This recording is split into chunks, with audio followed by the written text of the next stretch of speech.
What a beautiful hot day all around.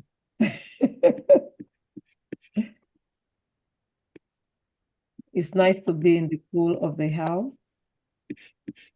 And thank God for the opportunity to, just virtually continue to learn.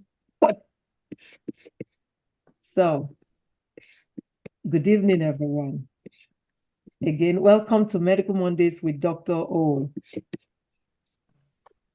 What an amazing time again today to have our very own Dr. Stella Nemuseso, who will be talking to us today about our labs, what they need, how to deal with them.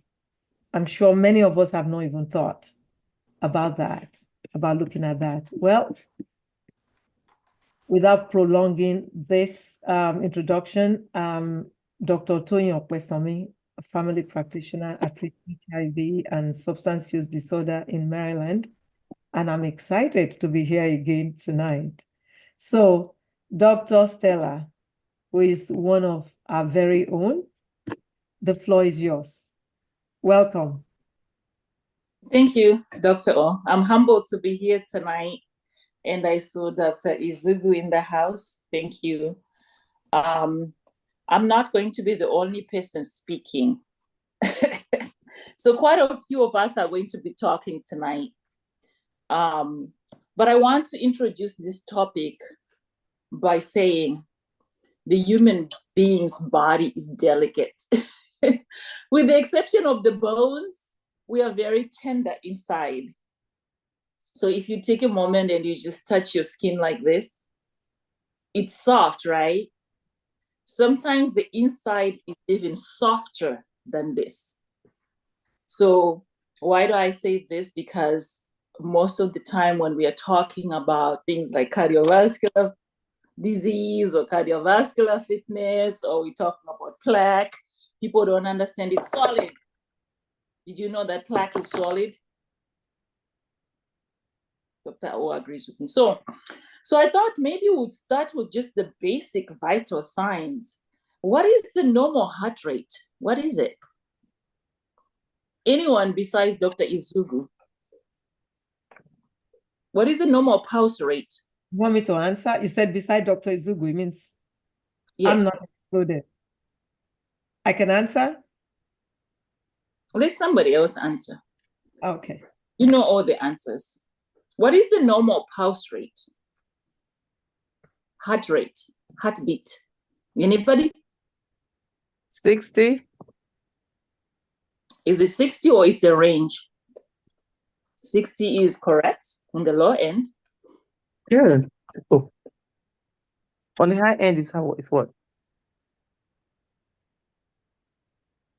Rosemary, you did very well. On the low end, you're right. It's a range, 60 to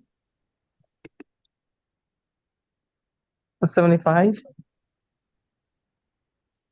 It's a little higher than that. Thank you.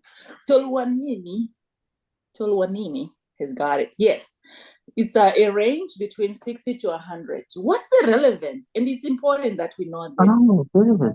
Because most people would not know that there's a range, right? And most people would not know that anything is wrong with their heart until it starts beating so hard that it feels like it's going to jump out of their chest, and then they panic. So it's very important that we understand just the basic vital signs. And for most of us here, we do CPR, so we kind of have to check pulse rate and compressions and breathing and all that. But however, I thought we'll begin here by saying, what's the relevance of pulse rate? So when I'm working with my clients who come to me and they say, oh no, I feel like my heart is racing, I ask the question, what's your normal pulse rate? And they say, to be honest, I don't know. Then I'll say, what was it the last time you saw the doctor? And they'll say, to be honest, she didn't tell me what it was. So I got a little disturbed. I'm like, so we got to talk about these vital signs, because when we get a flat line, life is normal. However, heart rate is very important because it indicates the health of the heart. And this is a topic for Dr. Izugu. And the overall fitness, as well as sometimes when the rate is abnormal, it's a sign that there's something wrong with the cardiovascular system or other systems. This is very important. So when we talk about labs, we're not only talking about the urinalysis and the FBCs and the T3s. We're talking about, when we are normal, when all is well, what is it that is normal? Because not everyone is in that range. And it's relevant because there's a lot of people who are habitual caffeine intake drinkers who drink things like coffee, Mountain Dew, and stuff like that. They tend to have a heart rate which is on the higher side because caffeine is a stimulant. So that's one thing. We'll kind of tie things together at the end, but I want you to think, at the end of the day, the vital organs are vital organs. And what are the main vital organs?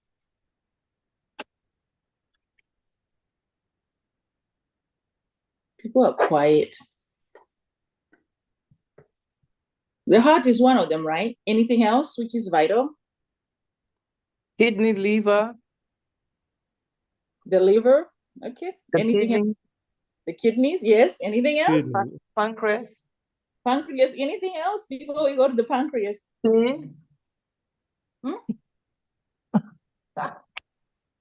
lungs, yes, fire. Very, very important.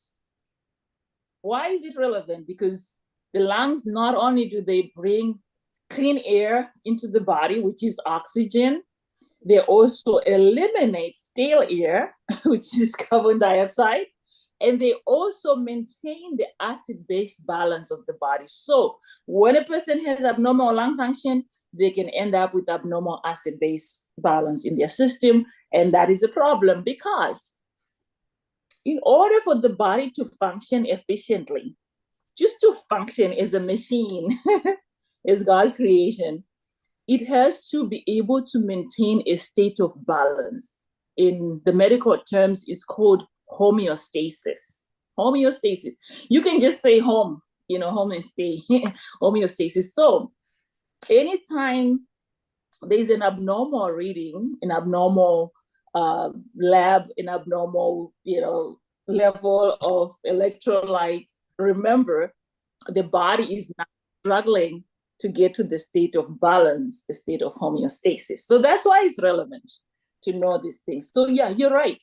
You did name quite a few vital organs, which is good, but nobody talked about the brain. Did anybody think the brain was is one of the vital organs? Yes, without the brain, most systems fail to function, though people can survive in a coma for years while they are on a ventilator, but the brain kind of controls all the body functions pretty much, maybe except the hair, but it controls everything because within this body, there's a network of neurons. We call them nerve cells, but they are like electrical wires, which originate from the brain and they span all over the whole body like a spider web. And this is relevant because an abnormality inside the body can result in an indication of a neurological symptom, which is why sometimes when you go to the doctor and you feel unwell, they'll say, oh, let me run a urinalysis. Oh, let me run an FBC, which is a full blood count. Let me check your thyroid. Let me check your liver. Let me check this. You're trying to really understand to what extent are you sick or what is really wrong with you. So that's why it's important just to know that there are certain things we gotta know. So after the heart rate, which is important because when the heart beats, it's like a pump. It forces blood out of its chambers. It has 4 chambers, 2 on the right, 2 on the left. Everybody needs to know that. So the heart pushes blood out. Blood goes to the lungs to get oxygen. The one which is oxygen goes out throughout the body to supply oxygen, which is relevant. And why is this then important to know the next vital sign? So after heart rate, what's the next most important one?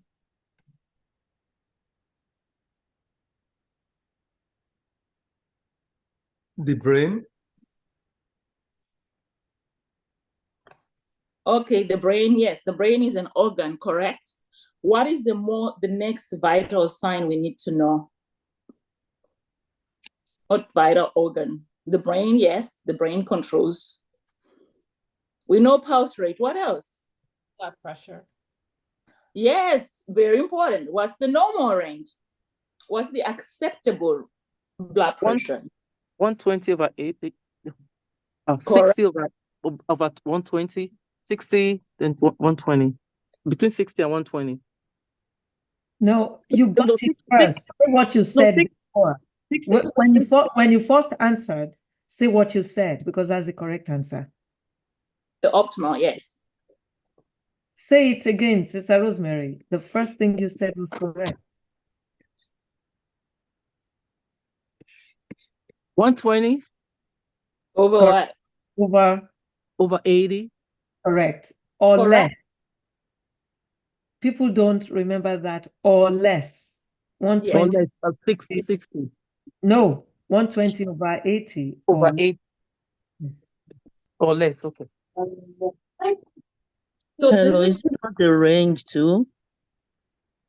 well, anything above 120 over 80 is considered kind of on the high end. That's very important to know. So that's kind of like the highest it should really be. On the low end, it's going to vary from person to person. With people who have other underlying conditions, it can be as low as 90 over 60. But below that, 95 over 60 is kind of on the low end. But I've known people who operate at that low end. I'm one of them. I was pregnant and running like 95 over 60 for a long time. So, but there are other reasons why sometimes it's on the low end. So anyone who's really experiencing a low blood pressure and really need to get checked, because you can really pass out and just die because the brain is upstairs. And when blood pressure is too low, blood doesn't go to the brain. So the brain shut down in order to save the internal organs, which makes sense, right? So there's something I wanted to say when it comes to pulse rate. It is normal to have a pulse rate below 60. It's very normal. Most people who are athletic and they have a really high level of fitness, they can go as low as 54. 53 and below is kind of on the low side. And I also wanted to say it's very important that you know what's your lowest pulse rate. That's very important. Everybody should know. How many beats per minute does my heart normally beat? As I said, the consumption of stimulants like caffeine will raise your pulse rate, and the consumption of some of the central nervous system suppressions, like some of the habitual drinks people like to drink, like alcohol, which suppresses the nervous system, can also result in some, reduced pulse rate, and other things as well, which people consume, which sometimes are controlled substances, does influence, because the heart does respond to the neurohormonal system as well as the chemicals which are present, which is very important. And sometimes the use of certain medication can result in a higher pulse rate. It's very normal. But a person just needs to know what their normal range when they're well, so that when they're unwell, it's easy for the doctor to understand, okay, this is unusual for you, because what is usual for me is different from what is usual for doctor, or for sure, because we have two different body frames, we eat differently, and we live life differently, right? And this is very significant. I don't intend to really talk about high blood pressure today. That's Dr. Izzy Zugu topic for the next time, but this is very relevant to know. When I know where my normal is, and I know I'm dealing with a lot of stress, and I check my blood pressure, and I know it gets high, that's very important, because that means every time I'm subjecting my body to a lot of stress, I'm working 30 hours a day, then I'm going to end up with what? With high blood pressure. So a lot of people don't know this, that high blood pressure is a silent killer, because we don't normally see anything wrong. We don't have a funny taste in our mouth.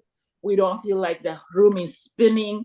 And a person can easily get a stroke from nowhere. I've seen clients who actually said, I didn't even know that not taking my blood pressure medicine could cause me a stroke. And look where I am today. So I say this because medication adherence is very important.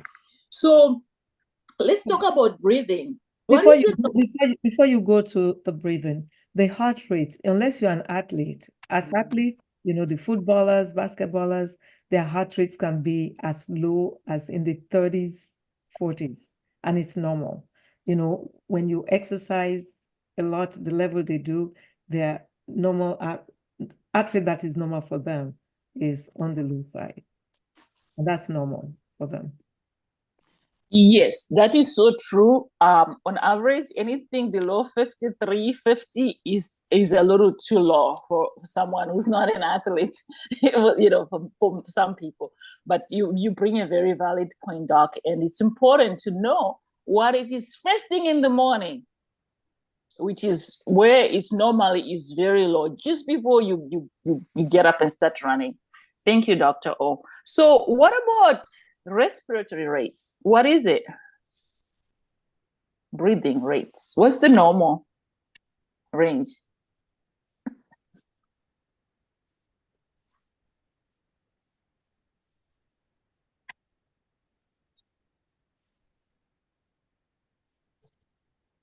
Okay, while you're thinking or Googling, it's a good thing Google has AI now.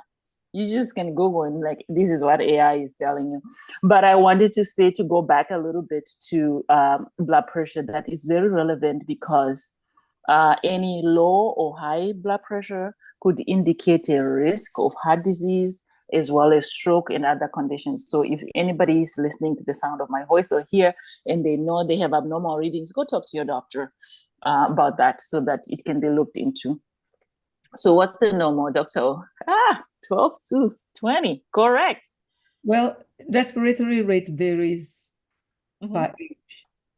So babies, children would have higher respiratory rates, like 20 to 40, and that's normal for them.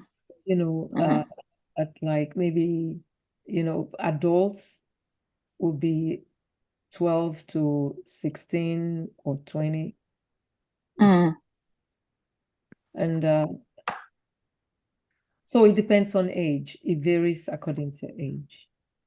And you know, the teenagers, maybe even from 6 to like 12, their respiratory rates can be up to 30, like 12 to 30, and that's still normal. So it varies by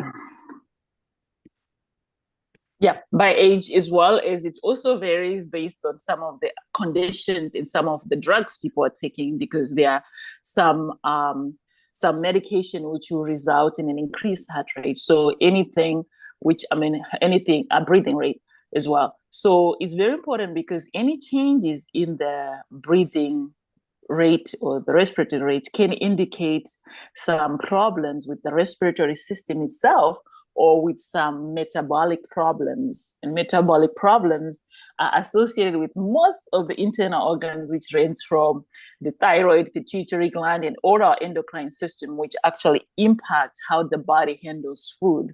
And this is important to know, that how the body handles food also is affected by what we put in it, right, Dr. O?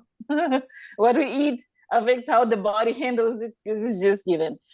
Please, can one spouse rate not be within the range that's below or high, but a healthy condition? Yes.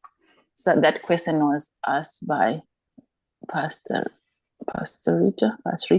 Yes, it can be. Like my pulse rate is 54, which is a problem. I'm 54 at rest. So that means if I'm going to lose this weight, I have to jog and get mine over at least 105. So I literally have to push myself harder. So for some people who are here who are like, well, I walk every day, I don't lose weight, what's going on? At the end of this session, Dr. O, remind me to give people the formula to know what the workout range should be. When you go for that walk, Dr. O, and you're just talking on the phone with your friend, and you can still talk, you can still sing, you're not there yet. So we'll share a little bit of that. But I know that for me personally, I don't exceed 70 on a given day, unless even if I can go for a walk and still be 99. Partly because I'm still a little bit young, I stretch a bit and I don't have any underlying condition. But if my resting pulse rate is going to be 80, I'll be very, very concerned, because that's not my normal. So that's why it's good to know your normal.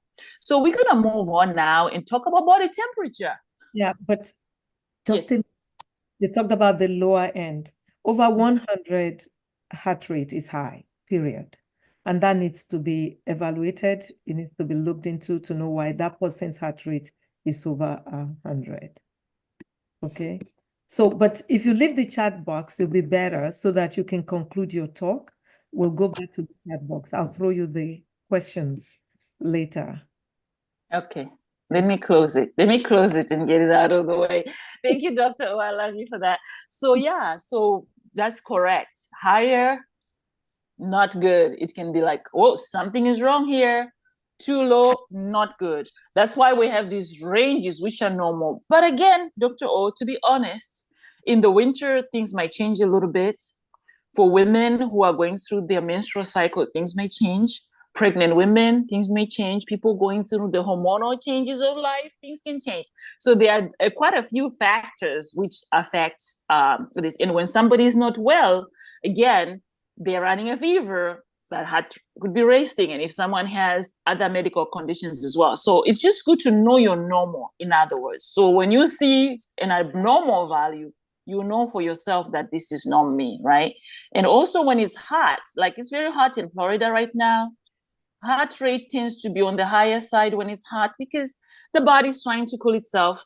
And so trying to go back to homeostasis, state of balance, we will perspire for sure, and heart rate will go up for sure, so that the body can cool down, right? And vice versa. Sometimes when things are too cold, it might just slow down a little bit, so it can conserve some energy, right? So it can stay warm. Things like that is common. And also some seasonal changes may be present. I don't really live in the snow, but I bet you things can be a little faster if you are really cold. Dr. O, are you there?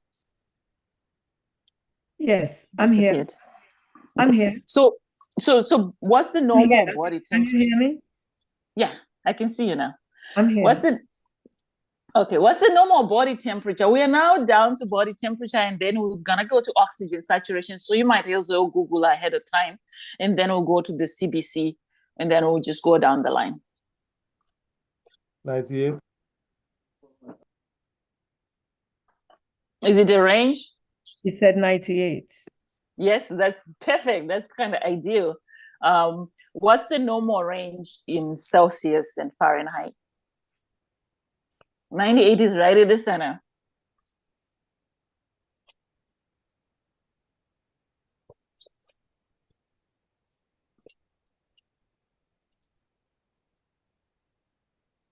$97 to $99. Anything over 100 is kind of high, right? And in Celsius, I believe it's 36.1 to like 37.2, somewhere there, for those who are in Nigeria. So we can do the conversion. So why is this relevant? When it's high, it's called a fever. We know that. When it's low, it's called hypothermia, which can be indicative of an infection, a medical condition. Sometimes also when people are really like subject to cold weather, you know, people who've actually died because they got stuck on the mountain and it was too cold. When the body temperature drops too low, the vital organs fail to function. When the brain shuts down first, person passes out because the brain is like trying to shut down everything else inside to conserve energy, to keep people alive. But extreme cold can be dangerous and damage the internal organs and shuts off a lot of systems, partly because the chemicals which are inside us, like the hormones, the neurotransmitters, they need that state of balance. That's why when you go out to walk and it's hot, make sure you wear breathable clothing so you don't raise your core body temperature too hot. And people do get pass out and die from heat stroke because the core body temperature has gotten too high and it's damaging. The same thing if somebody is having a fever, even though they're shaking, we don't give them like blankets so they can even get hotter. You get a bathtub, put icy cold water and dunk them in there and they will cool down. So that's just important. You know, if someone is not well and they are running a high temperature, cool them down with ice picks in the back of the neck or the forehead or something, instead of giving them a blanket as you try to take them to the hospital. It's very important because most people don't have a thermometer, but I would recommend everybody just have a thermometer when you don't feel right, you feel shaky, you feel body, just check your, vital signs so you know where things are, right? So you don't drink hot tea when you have a high body temperature, even though you're shaking. Instead, you get a cool drink. So the next one is oxygen. We diagnose fever at 100.4 temperature. So that's when we will say you have a fever. And I totally agree that please get a thermometer, because people will come in and say, oh, I have a fever. What's your temperature? My body has been warm. I feel warm. You check the temperature and it's 98.6, 97 point something. It's normal. So until you check that temperature, you can feel warm. You may not have a fever. That's true, Dr. O. And sometimes you have a fluctuating body temperature. You're running chills, right? Where you feel hot and then you feel cold. It's that's good. Thank you. So is that okay, Dr. O? We move on to oxygen saturation. Yes. What's the normal range?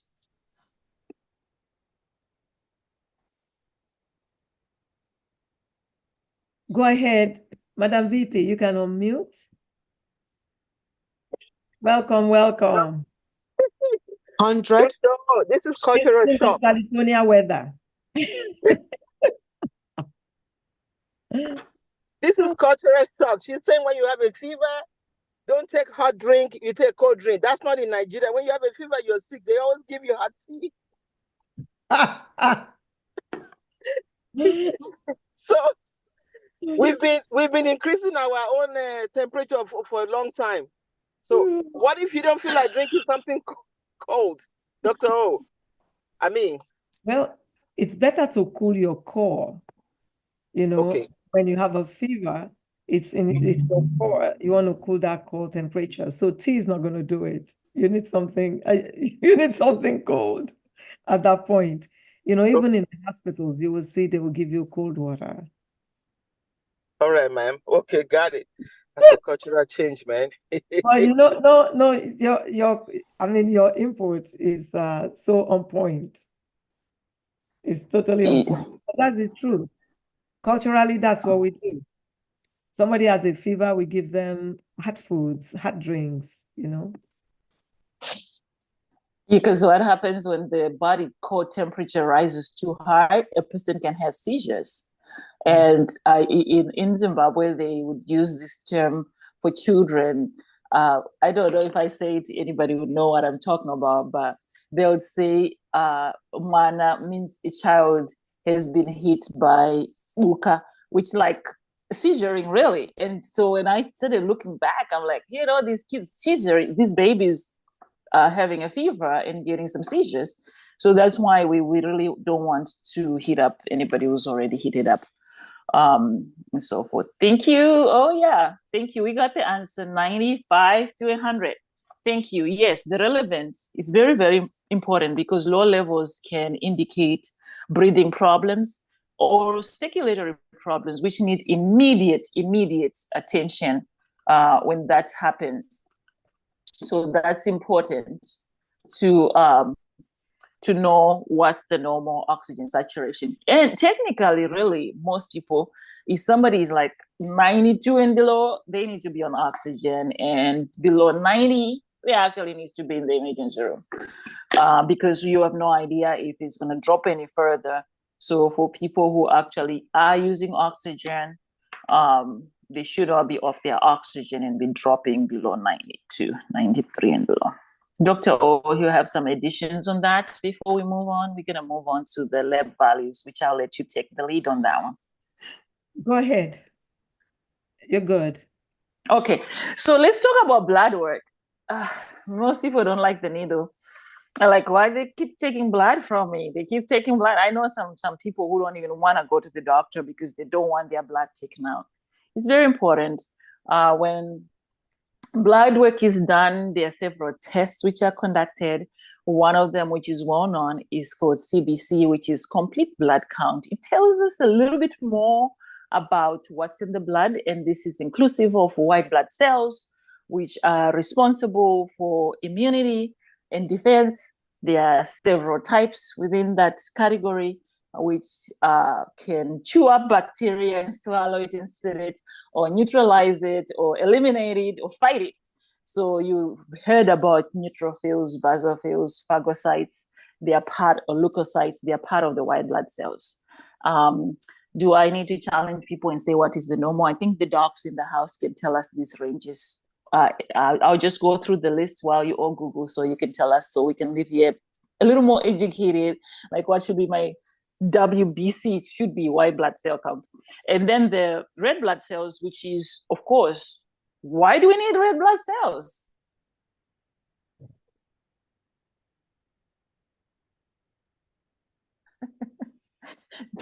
Yes, responsible for carrying oxygen, right? That hemoglobin is what makes it red. So that's important. And then hemoglobin is the next one, which is very, very important, especially sometimes for women when they are still going through the phases of menstruation. It can really be affected by blood loss. So that's very important for the young girls, because we know some young girls sometimes will just skip school when they are on a period, or they feel faint, or they feel sick. That's very important, that if you have a child who's going through stuff like that, you can at least get to know what their complete blood count is, because the hemoglobin is part of that. Then hematocrit, which is also part of the red blood cells. Then we have the platelets, which are very, very important. Platelets are these substances in our blood which are responsible for clotting, allows blood to clot, which is very, very important, because if blood doesn't clot, we can bleed to death. However, if also the blood is too thick, you can end up with a blood clot. So the relevance of this complete blood count, based on my understanding, is to, one, detect problems like anemia, which is very common. Some people have sickle cell traits and they tend to have anemia. I'm one of those people who was diagnosed with that. And I used to give blood when I was younger. As I started getting older, they don't take my blood anymore because I had the trait and my iron runs low. So anemia, there you go. Infection, which is really routinely, if somebody is not feeling well, Dr. O, so let me run some blood work on you. And also the other conditions, which are not necessarily associated with infections, but they are associated with other conditions, which could be hematological disorders, which could range from something like I talked about, like sickle cell trait, which I have, which is really genetic, but there's no symptoms. But it's important for young girls, because if you have a trait, you get married to somebody with a trait, you have a higher chance of getting a child with a sickle cell. Sickle cell is a progressive disease which affects, children, and sometimes they don't live long enough because they end up, having problems. Nowadays, you all know about the sickle cell trait organizations and efforts, but bringing awareness is one. And I always, when I was a teenager, they told me, make sure you ask your boyfriend if they have the sickle cell trait or not, or get them tested, because I did not know this until I was on my third child. I'm like, what is that monster? And they're like, well, you have the sickle cell trait, and you also have the rhesus negative. I'm like, wait. So these things we needed to know. I should have been told, like, watch out for the rhesus positive guys, because if they make you pregnant, you're going to end up losing your next child because your body is fighting, right? So things like that. So things like that are important. So I'm just saying this in passing, but it's important because sometimes, let's mute this one.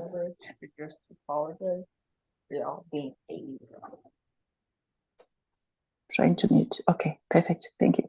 So I kind of touched about the relevance. Of course, the list is longer. Sometimes also genetic conditions, or sometimes some abnormal conditions which are related to cancer, which could be due to many reasons, ranging from exposure to chemicals or cancer spreading, stuff like that. So, Dr. O, do you want to tell us what's the normal ranges for the CBC and its components? Well, it's lab dependent, so I don't think it's relevant. When one gets the labs, when you get your labs, you would have your value. It will indicate that these are your values. And to the right, usually, you would have what is called the reference range. The reference range is the normal range of that lab, and you see if yours falls in there or not. So if it doesn't, Whether it's high or low, that's what is important then to interpret. Okay. Thank you, Dr. O. We have a couple mics which are open. Thank you. Yes. They've been muted. I don't know where they're coming from. They just keep popping up tonight. But I'm muted. Sorry about that. That's okay. Thank you. Yes, so as you heard Dr. O say, it's really is a range. Lab is independent. Yes, and it's little from lab to lab.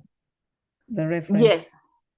Yes, the reference from lab to lab, and this also varies from person to person, right? So I say this because the reference range does not vary from person, but the reference range varies from lab to lab.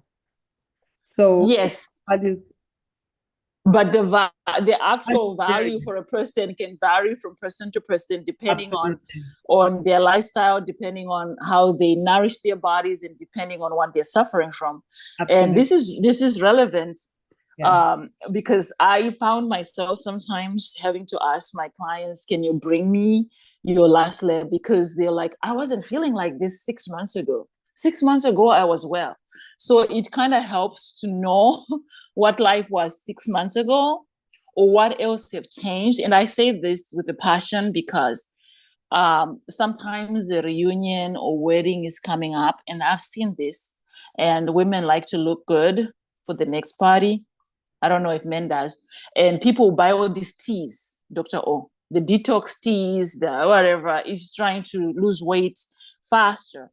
When the body is breaking down fat, or the body is losing weight faster, it changes some of these labs, because you start breaking down some of what's inside you, which sometimes is muscle, sometimes is this. And when somebody also is not eating well because they're trying to beat the scale quickly, it can also cause problems. So I'm saying this because I've had to sit down with some people and like, you lost 30 pounds. How did you do it? Well, I did the keto diet.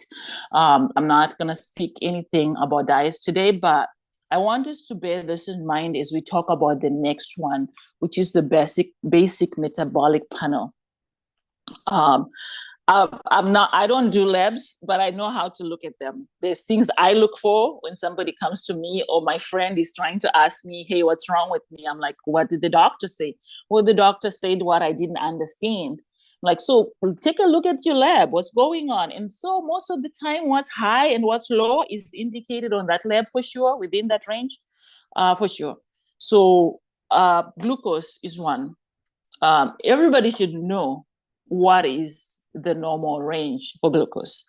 Anything below 70 is really like fasting, unless if you've gone like for 40-day fast or 3-day fast, it's on the low end. So 70 to 99. 100 is a little bit higher if you've gone without food from midnight. So this is fasting blood glucose. There's calcium, very important. There's sodium, potassium, carbon dioxide, BUN, creatinine. All these are relevant. I personally like to know these things.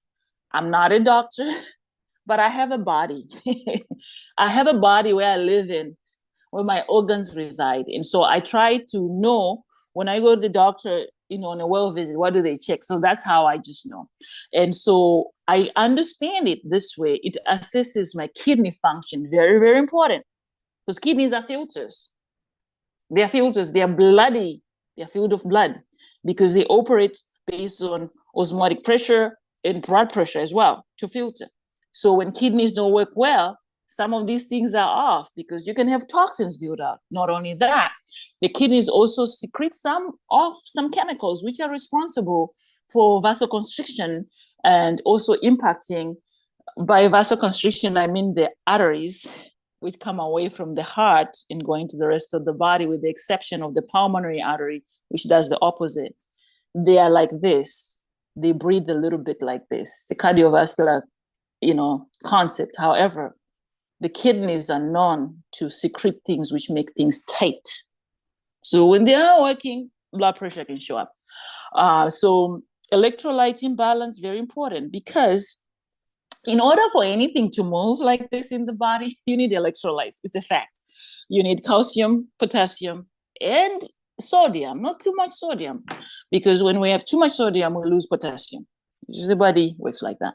So in order for anything like this is needed. So also, in order for the body to handle anything which goes inside it, I mean orally, through the mouth or through injectables, the body has a way of breaking things down. So the term metabolic doesn't always mean food.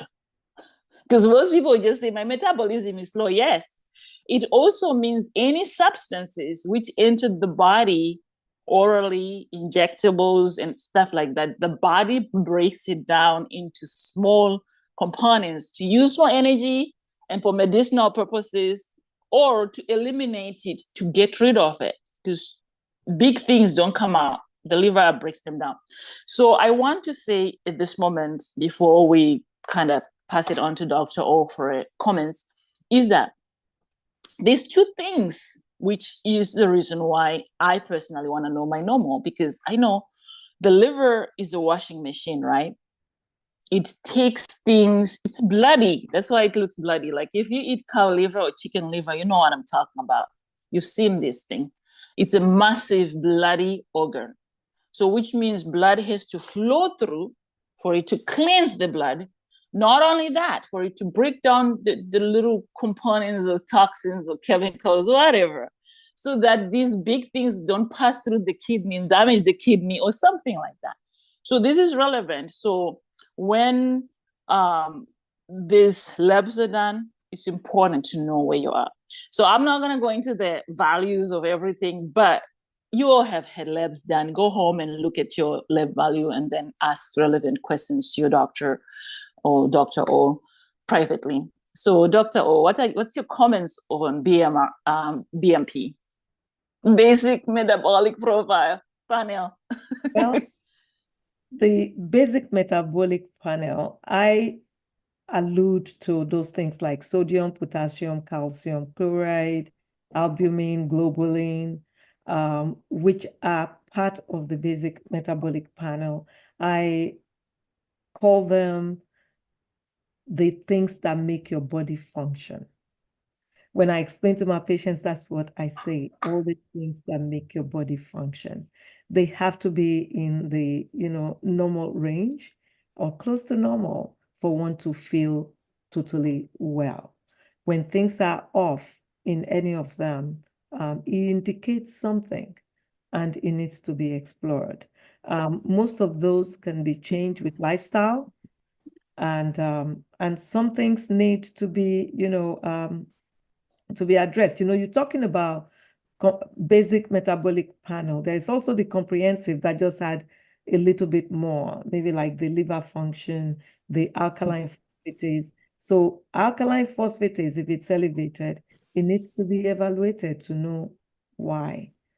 Because, different things, even things like cancer may make that, it may be the first sign or the first thing one sees. So those blood works do tell a volume of story. And unless you ask questions, some things may be overlooked or bypassed. Absolutely.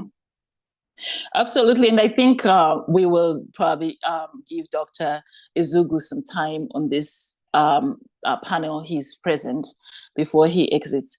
The reason why personally I kind of like separate these things between BMP, which is the basic metabolic panel, is throughout my life, I've noticed that not everybody does these tests, either because the insurance doesn't cover it or the doctor. There are different reasons. So you're right. The next one is the lipid panel, which is now part of the 90-day follow-up with the doctors, the 3 months follow-up, it looks like, because I'm seeing it more and more. But the lipid panel is relevant to me, especially when it comes to total cholesterol, which is what I really like to know what my total cholesterol is. I need to keep it below 200. And I tell all my clients that total matters, because people will struggle to understand why the doctor is putting them on the statins and why they're having achiness in their muscles, or they're getting other symptoms associated with some of the cholesterol medication.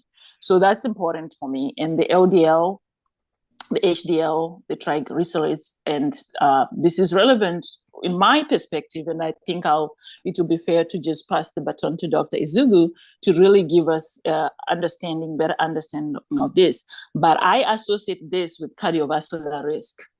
I've seen so many people get a stroke or heart attack. Dr. Izugu, thank you. Yeah, sure. Thank you, guys. Thank you, both you and Dr. O, and how you've been handling this. Because again, those things may sound basic, but you can't really build on without a good foundation, so having that knowledge and the ability to even ask your doctor specific questions becomes important. Really know your numbers, and that can be from anything from heart rate, respiration rate, to a lab test and everything. When it comes to this metabolic panel situation, for us, there are specific things we ask for, not that the other things are not important, but it's because we look for things that will tell us if your condition is already affecting your end organs, which are those organs that have been, described as key organs you have. Like, for instance, if you have high blood pressure and they are doing some blood tests on you, it's important to get your, kidney numbers, but we need to know what your albumin creatinine ratio is. Really get a sense of that, because that already will give us an idea if your kidneys are being affected and if we need to put you on medicines to protect that kidney, and actually also gives us an indirect idea of the other organs.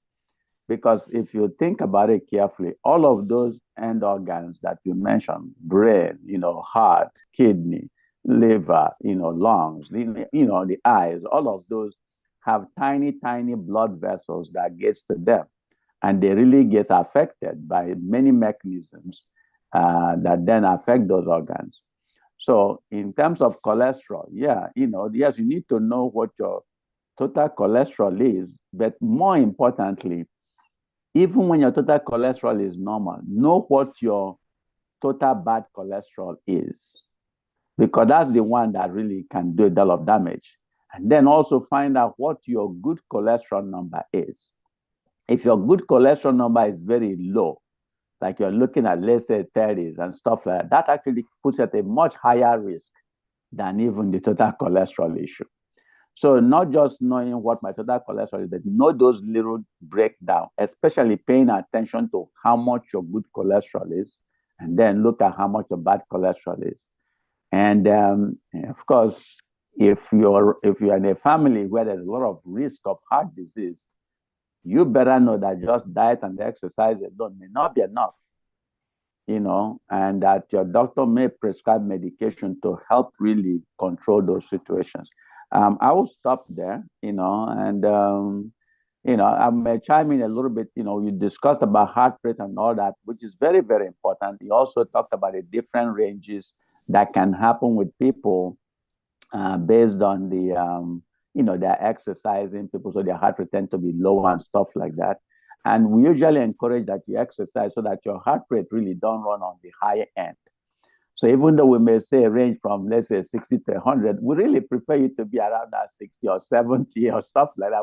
When your resting heart rate is in the 80s and 90s, we don't like that, okay? Because even take a look, okay, just hypothetically, say yours is in the 60, which is the lower end, okay, and it's normal.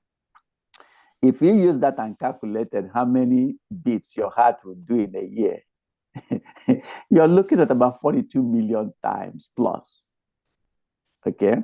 So, and with as everything, even if you let's take your hand alone, if you are going like this, slowly, 50 times, you can do this as long as you want. But if you start going like this very fast, believe you me, within 10 minutes, your heart will get weak. And so the higher the heart rate you have, the higher the heart will get weaker.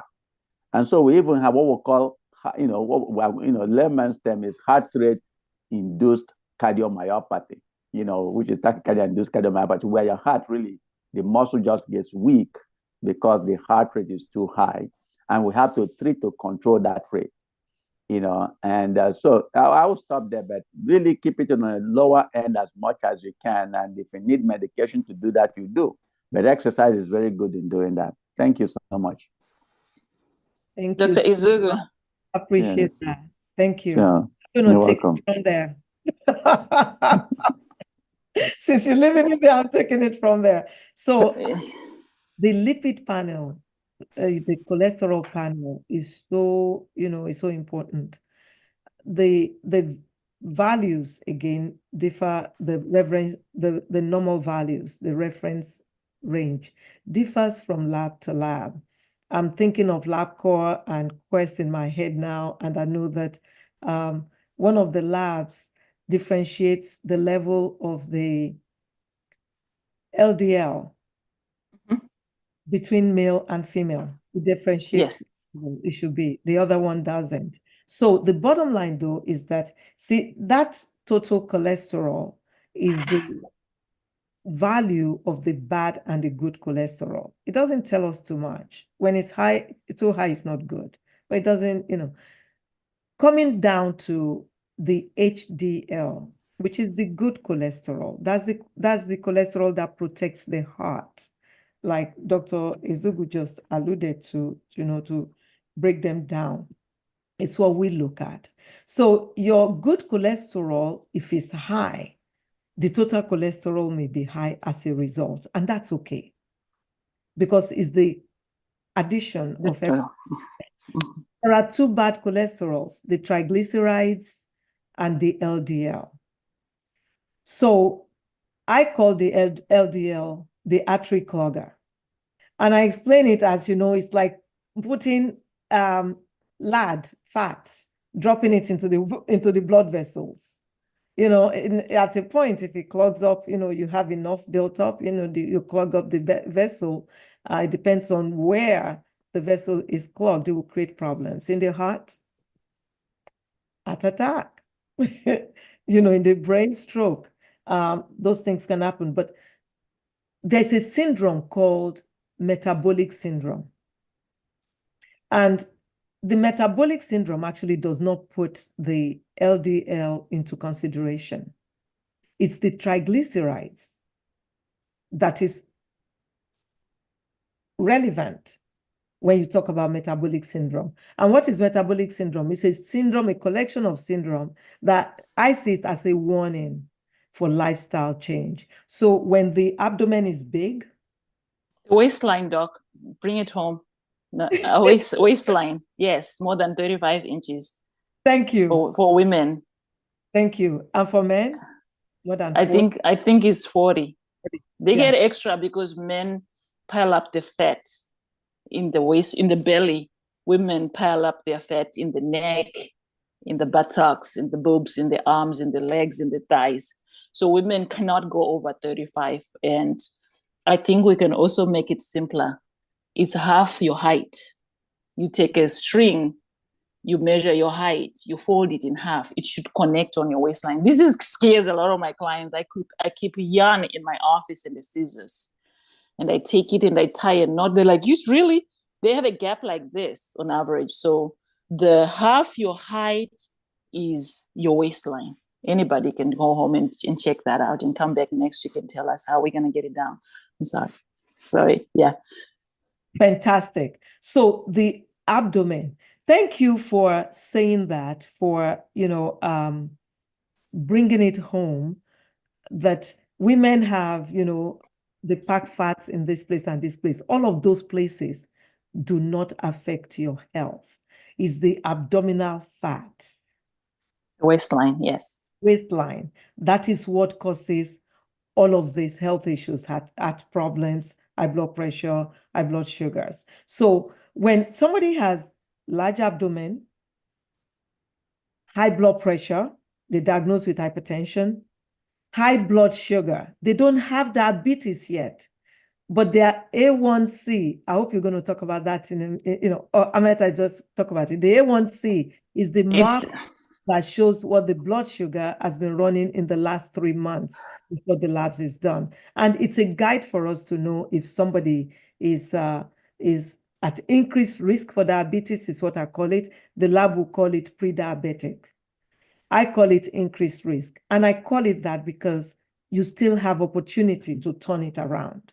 You have opportunity with lifestyle changes to change that. So if the A1C is less than 6.5, the person does not have diabetes, but they have increased risk of diabetes. They have that large abdomen, they have hypertension that has been diagnosed, and they have high triglycerides, then we say they have metabolic syndrome. And they have a weight, BMI, body mass index. Doc, don't forget that one. They have the body weight, their frame has extra weight. Well, for the metabolic syndrome, those are the constellation of things. The triglycerides, the hypertension, the increased risk of diabetes, elevated blood sugar, and the large abdomen. And the high blood pressure. High blood pressure. Those are the constellation of things. And that shows that when somebody has that, you really need to do those lifestyle changes before you get into trouble. So that being said, when we say, when you do your blood work, go fasting, do you know that it is because of the cholesterol, that triglycerides? If you go take your, go do your blood test, it's because of two things. But one of them is the triglycerides. If you go do your blood test, non-fasting, if you have eaten, the triglycerides will be increased. It will be elevated. And that would increase the LDL because it's used to calculate the LDL. Now, another reason why we say go get your blood test done fasting is the blood sugar on the spot. That fasting blood sugar is the reason. If in that blood test, A1C is tested also, that will show what your blood sugar has been running in the last 3 months, like I said, and that is, very helpful also in knowing if somebody is diabetic already, or if they are at increased risk of diabetes, or if they are diabetic, if their blood sugar is well controlled. Now, I think you mentioned statin. With cholesterol, if somebody has diabetes, if their LDL is over 70, normally we say, some labs will say it should be, less than 99. Some say less than 100. 100, yeah. It's less than 99. I think 100 is easier to remember than 99, I think. It's like it's $1. Should be less than $1. So if the LDL, that's what we call normal LDL. But in somebody with diabetes, if their LDL is 100 or 99 or even 80, it is recommended that they be on statin. Statin is things like, atorvastatin, rosuvastatin, simvastatin, in case you are on it and, we're saying statin, you don't know what it is. Those are the kinds of medications in that arena. They need to be on it. If somebody has LDL that is over 160, say, they need to change their diet, be eating low-fat, low-cholesterol diet, and be on statin, be on medication to clean out the vessels. It clean out the vessels. Dr. Stella mentioned muscle aches and all. The major side effect of statin is the muscle aches. And if you it breaks down your fat in your muscle and some of them break down your muscle. If you have that, please stop taking the medication immediately and let your doctor know. You should be taken off of it. It means you're not tolerating it, and then other options will be provided. There's an over-the-counter medication that is really amazing that helps also to control that. And if somebody does not tolerate statin, then other options will be provided for them. So that is cholesterol. I don't know. I think I touched on everything. Yeah. By the way, I want our audience to know that I did not prepare for this. Dr. Stella did not tell me she's going to be putting me on the spot. It's just like when Dr. O's patient shows up. Exactly. They're throwing up, they have diarrhea, they have a fever. She needs to take care of that patient. and make a decision and treat them. Sometimes we are put in those situations, so Dr. O. Yeah, So no, that I like was we it. have. And Dr. Yeah. Izugu too was not put on alert that he's going to be saying anything tonight. So she puts us on the spot. We're here. Oh, God. Yes, yes, Yes. yeah, yes. That's There are, true. go ahead, Let me, Doc. let me make a little comment on the statin, as Dr. O has mentioned. And again, this becomes very important medication for a lot of preventive reasons. Not only do we use them to reduce hopefully, the bad cholesterol, total and bad cholesterol, some of them, we also try to use them to really make the blood vessels work well. So there are advantages that the cholesterol may be now normalized, but you still need them to really to maintain that smooth flow on the road of the blood vessel. Now, we do run into a situation where, of course, you may be given a very high dose of cholesterol medicine because you already have disease in the blood vessel. Let's say you have had a heart attack, or you have had a stroke, or there's evidence for significant, vascular disease. And so you are given high dose cholesterol medicine, and you may start getting muscle issue. It is important to, first of all, let them check the muscle enzyme and really confirm if that is the case. And then also to try to reduce the dose if it's possible. And then also try to see if they can give you some other medication to help ameliorate the muscle problem if it is possible. If all of those are not possible at all, while again, the first thing will be to stop and reassess. It's really going to be important to see if it's possible to tolerate that medicine, because there's a significant benefit to that. And then also you run into a situation where some people may say, oh, I have read that if I'm a cholesterol medication, it will cause cancer, it will cause diabetes, it will cause, so people run into all of these things and bring all these references again. Cholesterol medications are important, especially if you're a high-risk patient, and we can discuss these other things later. Sorry. Thank you. Thank you, Dr. Izugu, and Sure. thank you, Dr. O. Yeah, so I like what we are talking about here. So I'm going to be kind. I'm kind to everyone here. A lot of things are lost in translation. Have you ever been to the doctor and the doctor tells you all these things and you're living, what did the doctor say, right? So one thing I'm going to do really before we move forward to liver function tests and also to thyroid tests, I'm going to say this. To sum it all up, picture this, right? You have this heart, which is a pump. This pump has channels or hoses or hose pipes, depending on where you come from, which are leaving the heart and going out, right? The purpose of these hoses or these pipes is to take oxygen to every single body part, right? They are called arteries. Arteries carry blood from the heart to the rest of the body, with the exception of one artery, which is the pulmonary artery, which does the opposite, right? So when blood is in the arteries, it's important that oxygen be present, because when oxygen doesn't go places, the cells die. And that's what we are facing today. People dying slowly because blood is not going where it's supposed to go. So I'm trying now to bring this message home as to why we talk about LDL, HDL, triglycerides, because most people kind of miss it. So picture this. Your heart is pumping. It can only do so much work. However, these hoses, these pathways, these vessels, these arteries, they are narrow. They got a little small because plaque, which is solid, has been laid inside there from extra fat. That's what the problem is here. The problem is fat will sit inside the arteries and reduce the size of the arteries or clog them completely. And that's why this is all important. So now the heart is still pumping, but the arteries are smaller. So we have a lot of problems which come with this.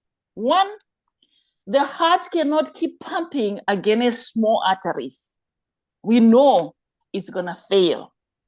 So congestive heart failure can be a result of too much resistance because of narrowing of the arteries, or peripheral resistance because of excess fat or fluid retention in the periphery.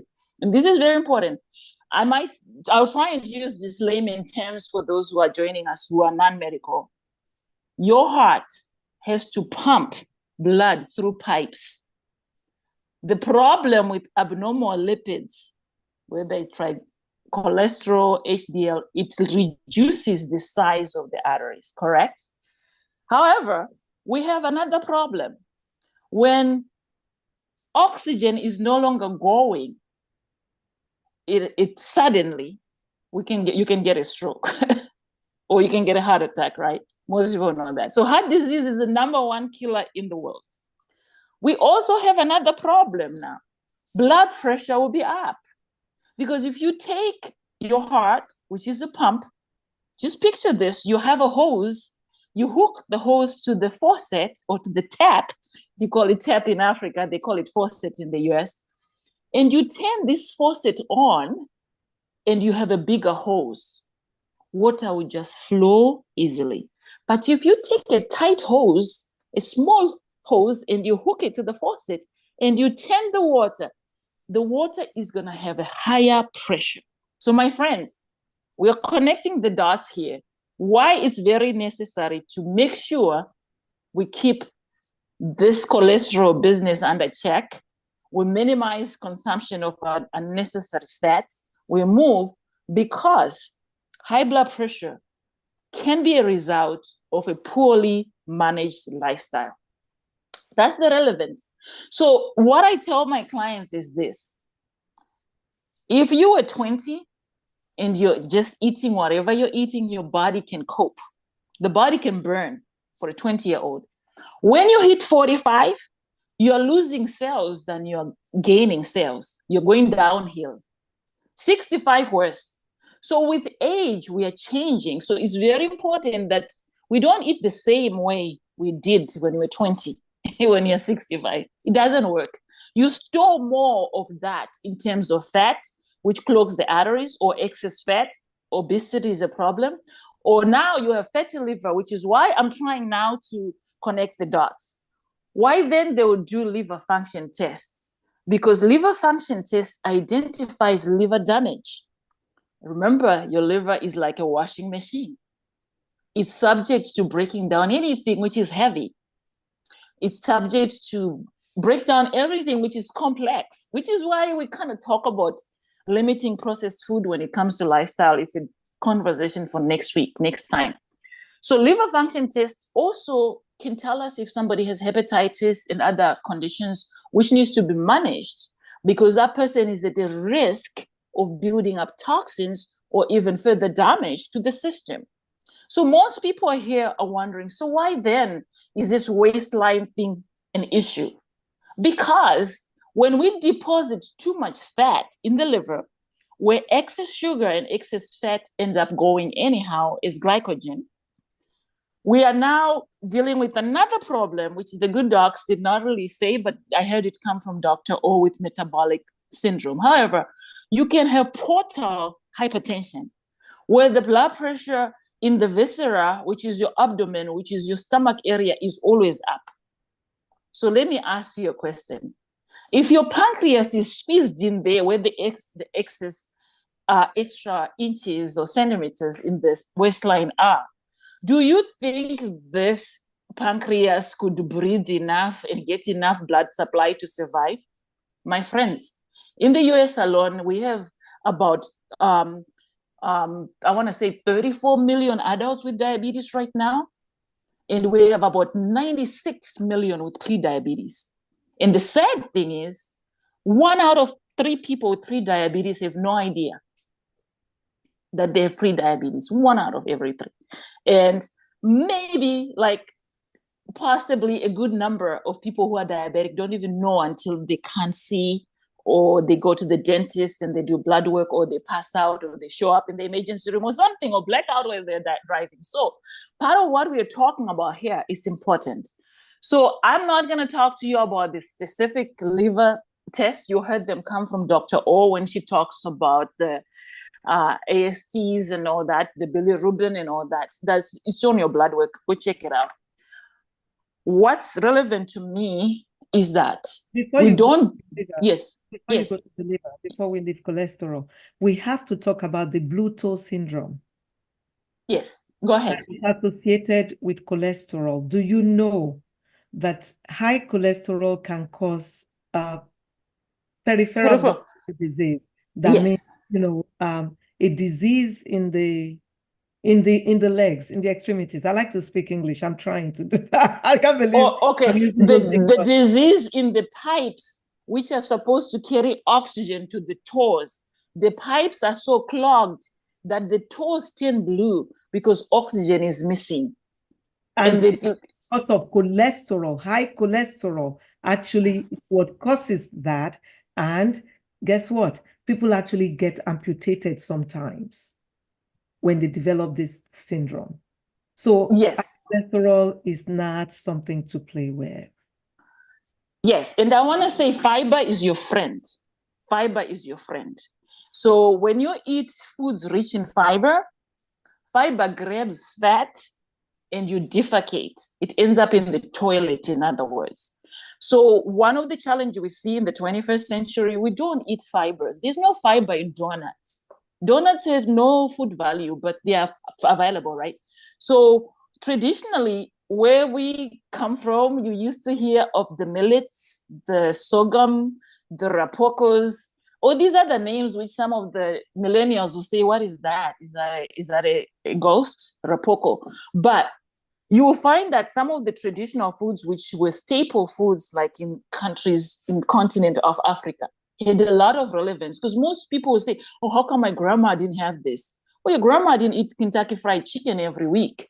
Your grandma ate porridge made from sorghum meal and ate fufu from yam and stuff like that. So when we talk about lifestyle, really, we are not talking about anything expensive. We're talking about, fiber being your friend. And this is relevant because most people have come to me and say, hey, Dr. Stella, what can I do about my waistline? It's always been like this since I gave birth. And I said, well, unless you have a hernia, which is separation of your linea alba, which is your muscles of your abdomen, diastasis recti, they separated because you pushed too hard or you were carrying a baby too big, whatever. Most people, unless if you have a hernia, we are full of refuse because we don't consume enough fiber. And this ties in with what we're going to talk about briefly now. So it's not always somebody's fault that their abdomen is big. And I want us to live here knowing this. Don't look at people and say, oh, it's their fault. No. There are other factors which nobody really talks about. So here from head to toe, things are happening. I told you last time there are doors and keys, doors open and close. However, there are other chemicals which are responsible for certain things. And some of the chemicals, I won't talk about all of them today, we can test them in labs, but others we can't. Very relevant. It's rare that we test something like norepinephrine or adrenaline. It's rare. We don't know. But we can test the thyroid. So I'll talk about the thyroid a little bit. So the thyroid is an organ which is in the neck area. You've all seen sometimes somebody with a big thing here. It's called a goiter. It's because the thyroid can be enlarged. We used to hear when I was younger that it's iron deficiency. I'm not sure whether it's hyperfunction or iron deficiency, but some of you have known when you were younger, you would see women with a big one here. It's called a goiter. Thyroid functions. It's iodine deficiency that causes that. Iodine. Yes. We've heard people say it's iodine deficiency, but modern salt is iodized and people still get a goiter sometimes. Sometimes it's cancer related, sometimes it's whatever. So until somebody really gets into to see biopsy, yes, then we don't know. So we can't judge. However, there are lab functions which tells us this, like TSH, the T4 and the T3's relevance. Yeah, I just talk about relevance. I'm not a pathologist, but in order for the body to handle carbohydrates good, you need to have a healthy thyroid. Because carbohydrate metabolism is dependent on a lot of factors. So it's common for someone to become a diabetic because their thyroid is not functioning. Very common. It's common for somebody to have extra weight because their thyroid is low functioning. It's common to someone to lose weight suddenly because it's working too hard, because these chemicals kind of tells the body what to do with sugar in a way. So even though we talk about the pancreas a lot, I just want people to know, so unless you've seen an endocrinologist who's ruled some of these things out, get your thyroid checked. If you know you're not pigging out, you're not eating unhealthy, you are very health conscious, but you're struggling with weight issues, you're struggling with mood issues, you're struggling with some of the metabolic stuff we talked about, because it's not your fault. The thyroid might be sleeping. However, I want to say this because I might forget. The thyroid does not function in a vacuum. Nothing in the body functions in a vacuum. When I learned this, I'm like, wait. So you're telling me that the hypothalamus has to tell the pituitary gland what to do, and the pituitary gland has to tell the thyroid what to do, and the thyroid tells the adrenal glands what to do, then tells my ovaries what to do. It's a cascade of events. So it's common that something is wrong with the adrenal glands and affects the thyroid. It's very common. So I'm not going to talk about pathology, but I want you to know that when you look at your thyroid tests, which normally would have the TSH, which is the a hormone which indicates how your thyroid and your pituitary are working together in a way because they are related. And also indicating how the thyroid itself as an organ is working. So from these tests, you can tell if you have a low functioning, which is hypofunctioning thyroid, or high functioning, which is hyperthyroid. You can also tell if you have other disorders of the thyroid. There are people who could be sitting here like, oh, I don't have a thyroid. Yes, it can be removed. I know people who had it removed. In that case, you gotta take that Synthroid or thyroxine or levothyroxine, whatever your doctor gave you. I want now to, before I hand over to Dr. O, I want to connect the dots here.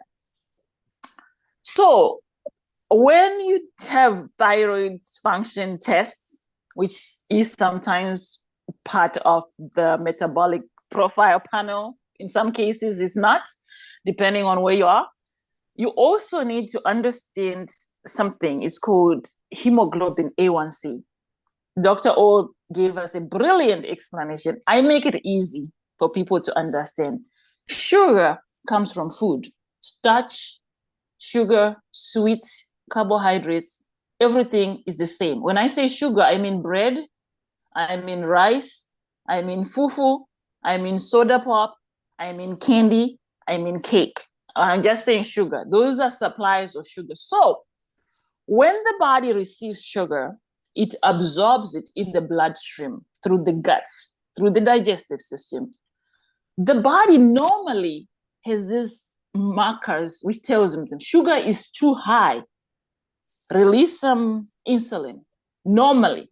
So when we're young and all is well, we are not sick, that works well. But as we age, as we heard about metabolic syndrome, lifestyle related things can be off.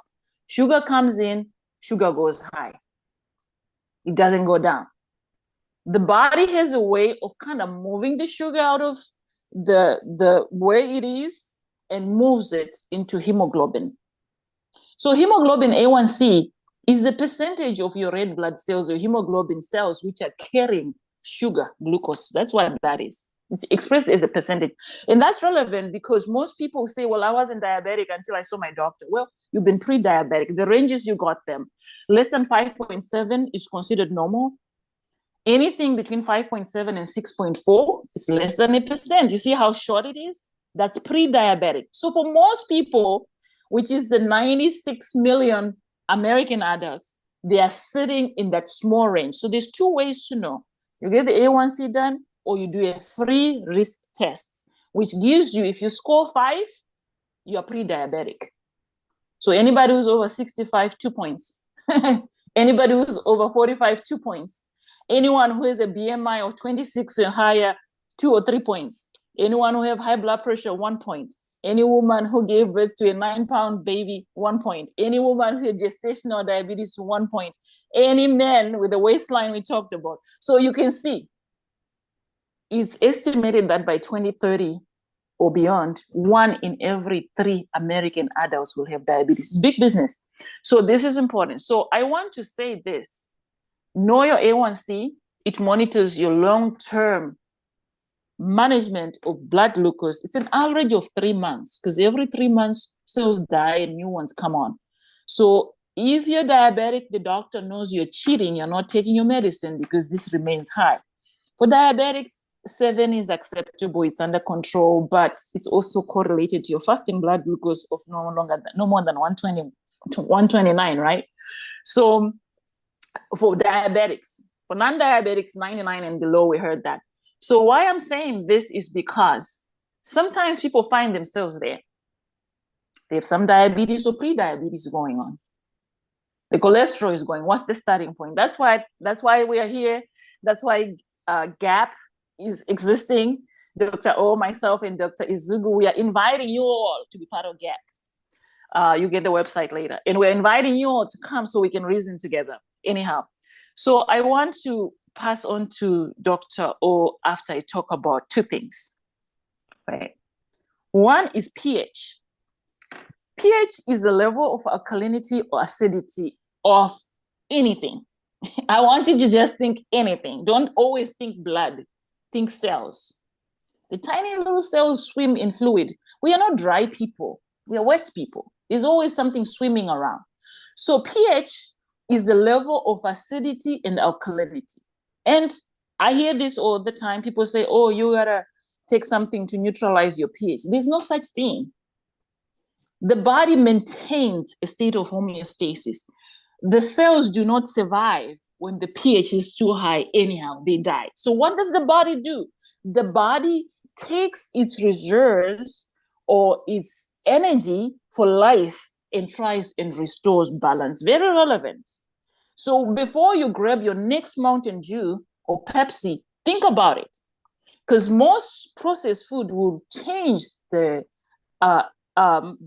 pH level to lean towards acidity. So the body now has to bring it back because the body does that. We don't die suddenly, we die slowly. So the pH for normal blood is anywhere between 7.35 to 7.5. It's irrelevant because the body is going to maintain it whether we like it or not, unless if we're going into organ failure and then you are on, this happens. I know people who died because their guts burst open because they were impacted, whatever happens, and within 24 hours, they're gone. They went into septicemia because things are out of control, right? But this is important because this pH also can be measured and can indicate an acid-base balance in the body. Remember I mentioned that the lungs are responsible, so are the kidneys. So sometimes it can be abnormal because there's a breathing problem or there's a kidney problem, because these 2 organs play a major role in keeping it under sync. And also, this deviation can be a sign of metabolic imbalance. And what do we mean by metabolic imbalance? We just mean the way the body handles food and everything else, which is related to the thyroid we talked about, what you put in your body, how much you move, how the condition of the heart is. Because, my friends, the science which God put in us is such that things talk together. If I want to talk to Dr. O, I can text her, I can email her, I can call her, I can even show up in Maryland, right? So this body of ours is with so much intelligence that if you eat something and you get a belly ache, somebody has told somebody that this is not good, right? So a lot of us ignore things. And I talked about this last time, and I hope I didn't offend anyone. If you eat until your stomach hurts, you've eaten too much. You've overstretched the muscle. No doubt. You get acid reflux because the body will say, no, nothing is going down until that protein is digested. So hold on to it until the next day, and the whole night you're refluxing. It's just the way the body is, right? So even if we neutralize the acid with proton pump inhibitors or some of these antacids, which we use like over the counters and stuff, the body will still make its acid because we need the acid. In other words, why I'm saying this is because it's relevant. Unless a person is consuming raw vegetables and fruits, most people are acidic. It's painful. They are on the acidic end. So they are constantly depleted of energy because the body is trying to bring things home, right? Homeostasis is given. The body will do what it can to bring things to balance. So we get sick because we deplete the body of its natural preserve of energy to sustain life, because we are constantly subjecting the body to extremely hot food, extremely cold food. The body has to warm that cold iced tea. The body has to cool down that extra tea. You know, people drink tea until they burn their tongue. Who does that? I mean, if you're burning your tongue with this hot tea, you're definitely burning your guts. And so body has to like keep. So there's this whole struggle internally, which is why we see certain people who live in the blue zones like Okinawa, Japan, Loma Linda, California. They live to be 106 and they can still think and function. They go to bed early, they drink water, they don't eat junk, they exercise, they're happy people, because we've done enough research and known that this also feeds into the next one, which I'll stop talking. Gut microbiome. Did you know that inside us, even though we have like 75 trillion cells, we have other parasites and organisms which live in us? Sometimes like it's midnight and you want to grab that bucket of ice cream because your gut bacteria, which craves sugar, is live at night, right? So you've all heard about parasites and worms and tapeworms and spinworms, all that stuff. It's inside us. So microbiome is these living organisms which resides anywhere between the mouth and the anus, because sometimes they move back and forth.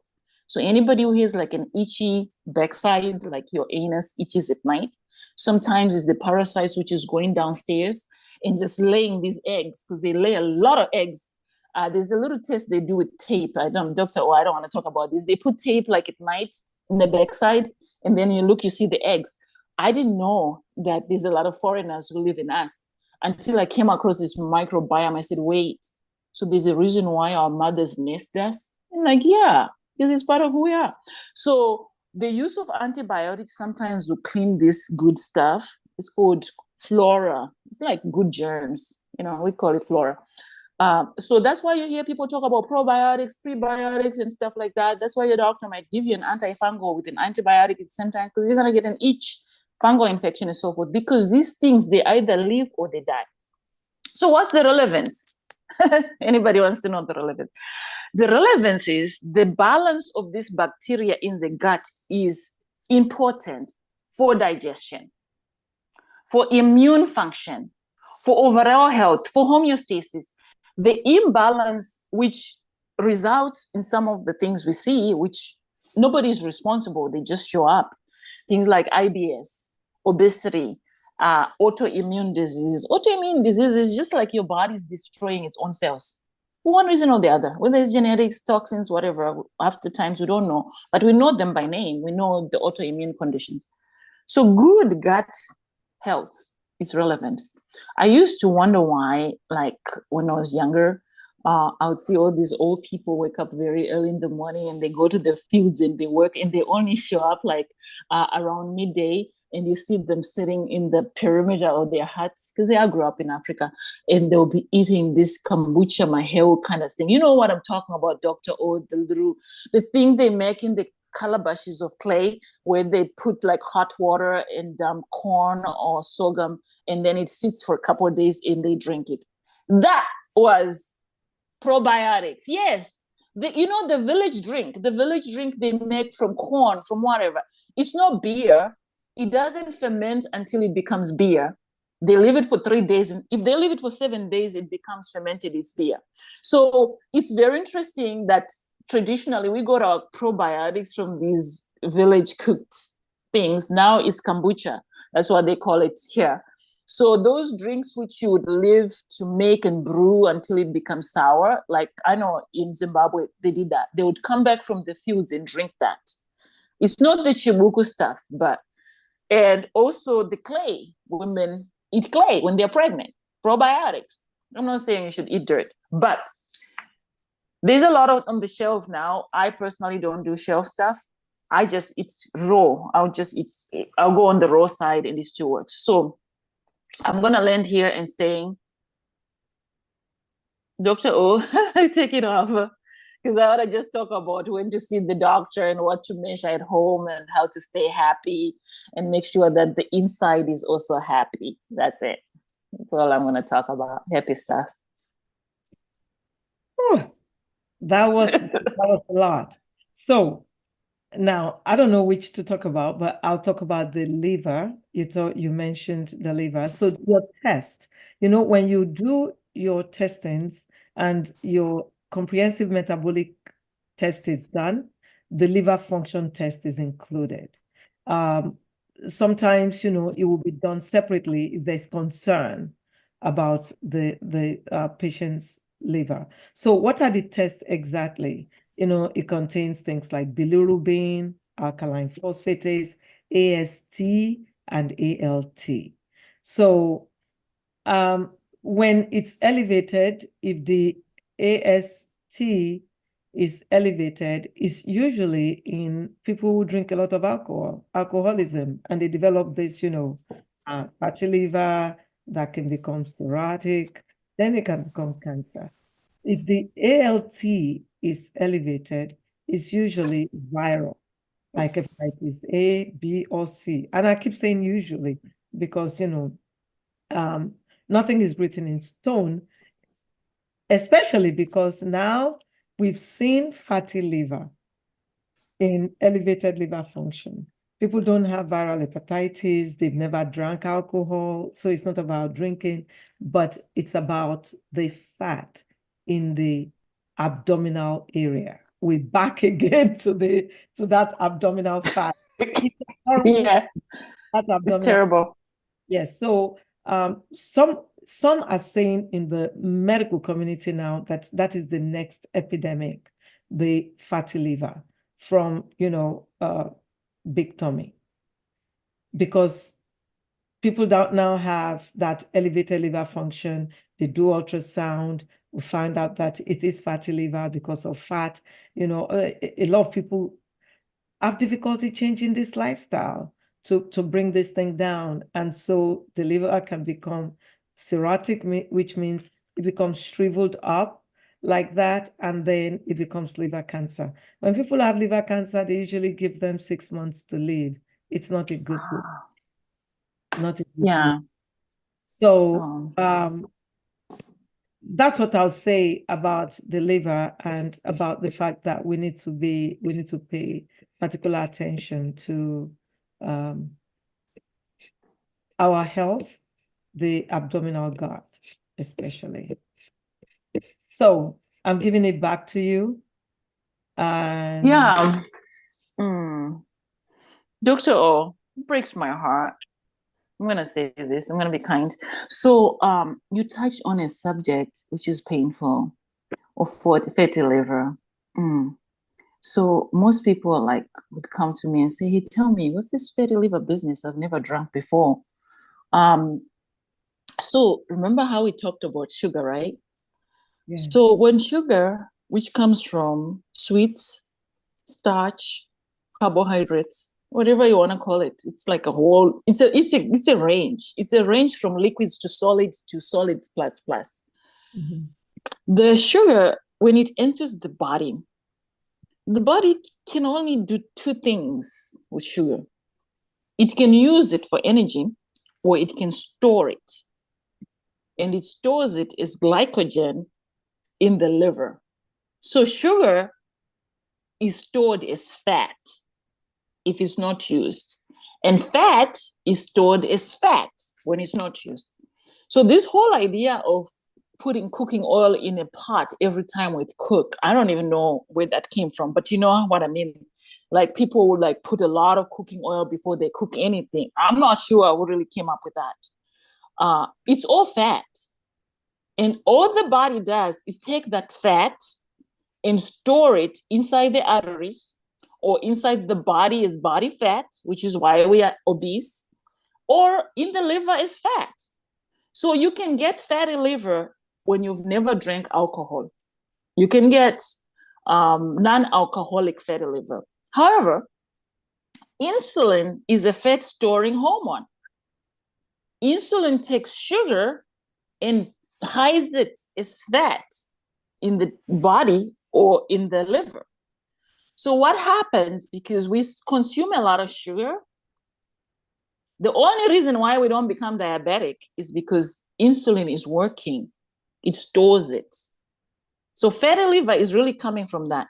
The day insulin stops working or the body doesn't see it, the insulin, we become diabetic. That's one of the reasons why we were talking about this earlier. So the painful part is when the liver becomes so fatty, the only solution is a liver transplant. And we are seeing more and more that we get organs harvested from people who donate their bodies when they are in accidents and stuff. So there's always a liver coming from somewhere if somebody get mashed. So if we can avoid this fatty liver, that's important, because when you get an organ transplant, you have to be on drugs for the rest of their life. So these are immunosuppressant drugs which they use. So I say this because fatty liver is also common in children. There's no need for our children to drink soda pop, eat ice cream, eat candy, eat cake every day. Sweets have no value, food value at all in our body, except it's sugar, and we like it. So I don't know what you think about this, Dr. O, but it's concerning. The good thing is fatty liver can be reversed. I know people who've reversed it. It's not always easy. Why it's important to reverse it? Because when the liver is fat, it can become scarred. So when it's scarred, it can't wash. And when it can't wash, the toxins end up in the kidneys, and the kidneys fail to function, they get damaged, and then now we have a problem. So I want to say this before we answer the questions. There are ways to measure things at home. High blood pressure, you need a blood pressure cuff. I like these other intelligent blood pressure cuffs, which Dr. Izugu will talk to us about. Pulse rate, don't measure it on your neck, measure it with your 2 fingers. Don't use the thumb because the thumb has its own pulse. Respiratory rate, you just have to, somebody else is going to have to measure it for you, or you can look in the mirror and see yourself how many you're breathing while you set a timer and count for yourself.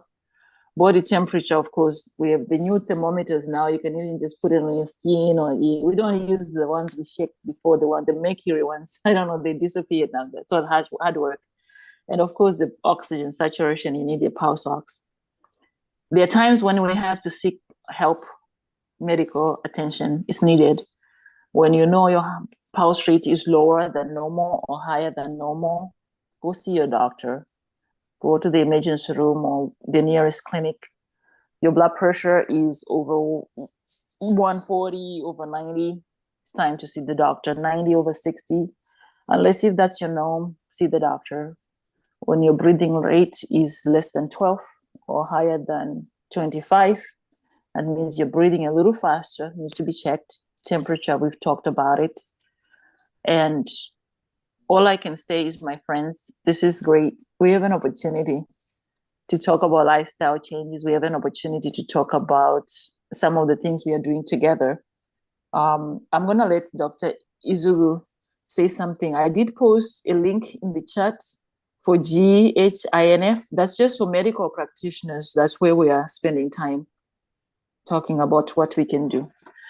Dr. Izugu, I'm going to give you the baton so you can sum it up and give us the matching orders. Good. Thank you. Thanks.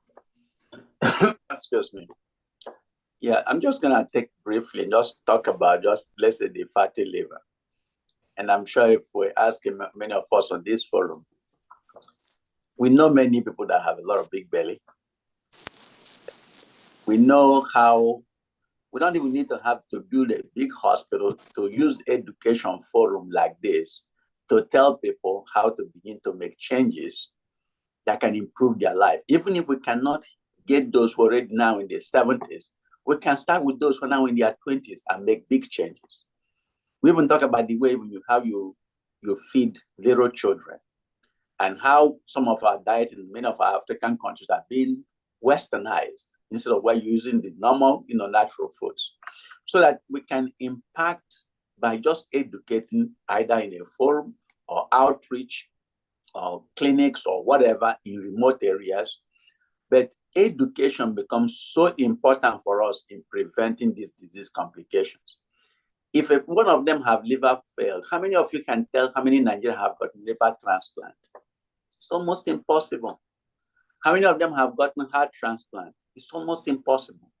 The amount of cost for one of them to even get that is enough to take care of a whole village. And if we use education, we can reach them. And again, this is where we're moving into forming what we call the Global Association of Benevolent Practitioners in many places to really extend care to those areas. And also teaching them, using community health workers and working with them to really help us in many of these underserved communities where with basic prevention and education, we can impact a lot of lives. So again, we implore you to join us through this process as we go through this whole thing. Thank you. Thank you, Dr. Izzy. And I like the fact that you reminded us that getting a liver transplant would cost enough money to feed the whole village, probably for a lifetime as well. And this is true. What I love about the Global Association of Benevolence Practitioners is that we are growing, and we want to invite every single practitioner here who's in healthcare to join us on this movement. And even those who are joining us tonight who would want to be trained to know how to help others, that is coming as well. And, Medical Monday with Dr. O is always enlightening. I'm glad to be here today. And I'm not sure when I'm coming back, but I can tell you that we need to stay connected. I've put my email in the chat as well as my WhatsApp number in case some people are joining us from a distance and they just want to say, include me. This is where we're all going to work together. Let's do what we can, learn as much as we can, as we had been advised here. Dr. O, are you back with some questions? It looks like there's 54 people here and it's nice and fuzzy and warm. It's a nice fireside chat. A long time ago, they used to tell stories by the fire. So I think we just need a background of a fire so we can come and hang out in here. It's nice and warm. I love it. Yes, Dr. Izugu, you wanted to say something. I know we have a lot of questions, and I need to talk about. I'm just laughing that we can hand over for questions, and I think that's great. Yes. Yeah. Okay, Dr. O, let me take the baton back. I wanted to, before you move on, because you just talked about something. We have, I think, 15 people who have already said they want to be for what you promised us last time you came on. And for people listening, she's talking about the next time she'll come to speak. We have a long list of speakers. So yes, that may be a while. But for the program, we have about 15 people. And you're still working on putting that together, correct? And and I want people to understand that Dr. Stella did mention, she said she's not a medical doctor. Yes, she's not, but she is a lifestyle medicine expert. We've had at least Dr. Sandhu and, our other doctor. We have got at least 2 lifestyle medicine experts on this forum. She's also a physical therapist, and one that is, you have physical therapists and you have physical therapists. So I'll leave it there. She's amazing. So wealth of knowledge and information. So she's, for the 15 people who the last time she was on the program had indicated that they would like the training program. She has that in mind. She's working on it. She's very thorough. She's somebody who is who does not like to do anything half-baked, and so she wants to give you quality. And that's why we have not resorted back to you, but we will. Am I right? Thank you. Yes, thank you, Dr. O. In part of it, because we have people throughout the world. We have people in England, we have people in Africa. So you will send up an email, which will probably offer it twice, 2 different times, so we can meet the needs of everyone. And there's going to be a lot of self-paced. You know, the good thing is each and every one of us here have a lot of knowledge. Knowledge we have. Sometimes it's just applying it and just adopting it. And like Dr. Izugu always says, it's the adoption. He uses that word a lot, the adoption. So adopting and adapting and using it. Information is there. Most of what I shared with you today, you can find it sometimes on the CDC sites, the public sites. There's a lot of information. So it's just us taking what we know out there and put it to good use. So what I wanted to talk about is the fitness level. Remember, I mentioned that earlier. So the lower the pulse rate is, the better. We know that. So what happens with someone whose heart is racing already and now they're trying to walk and it starts racing faster?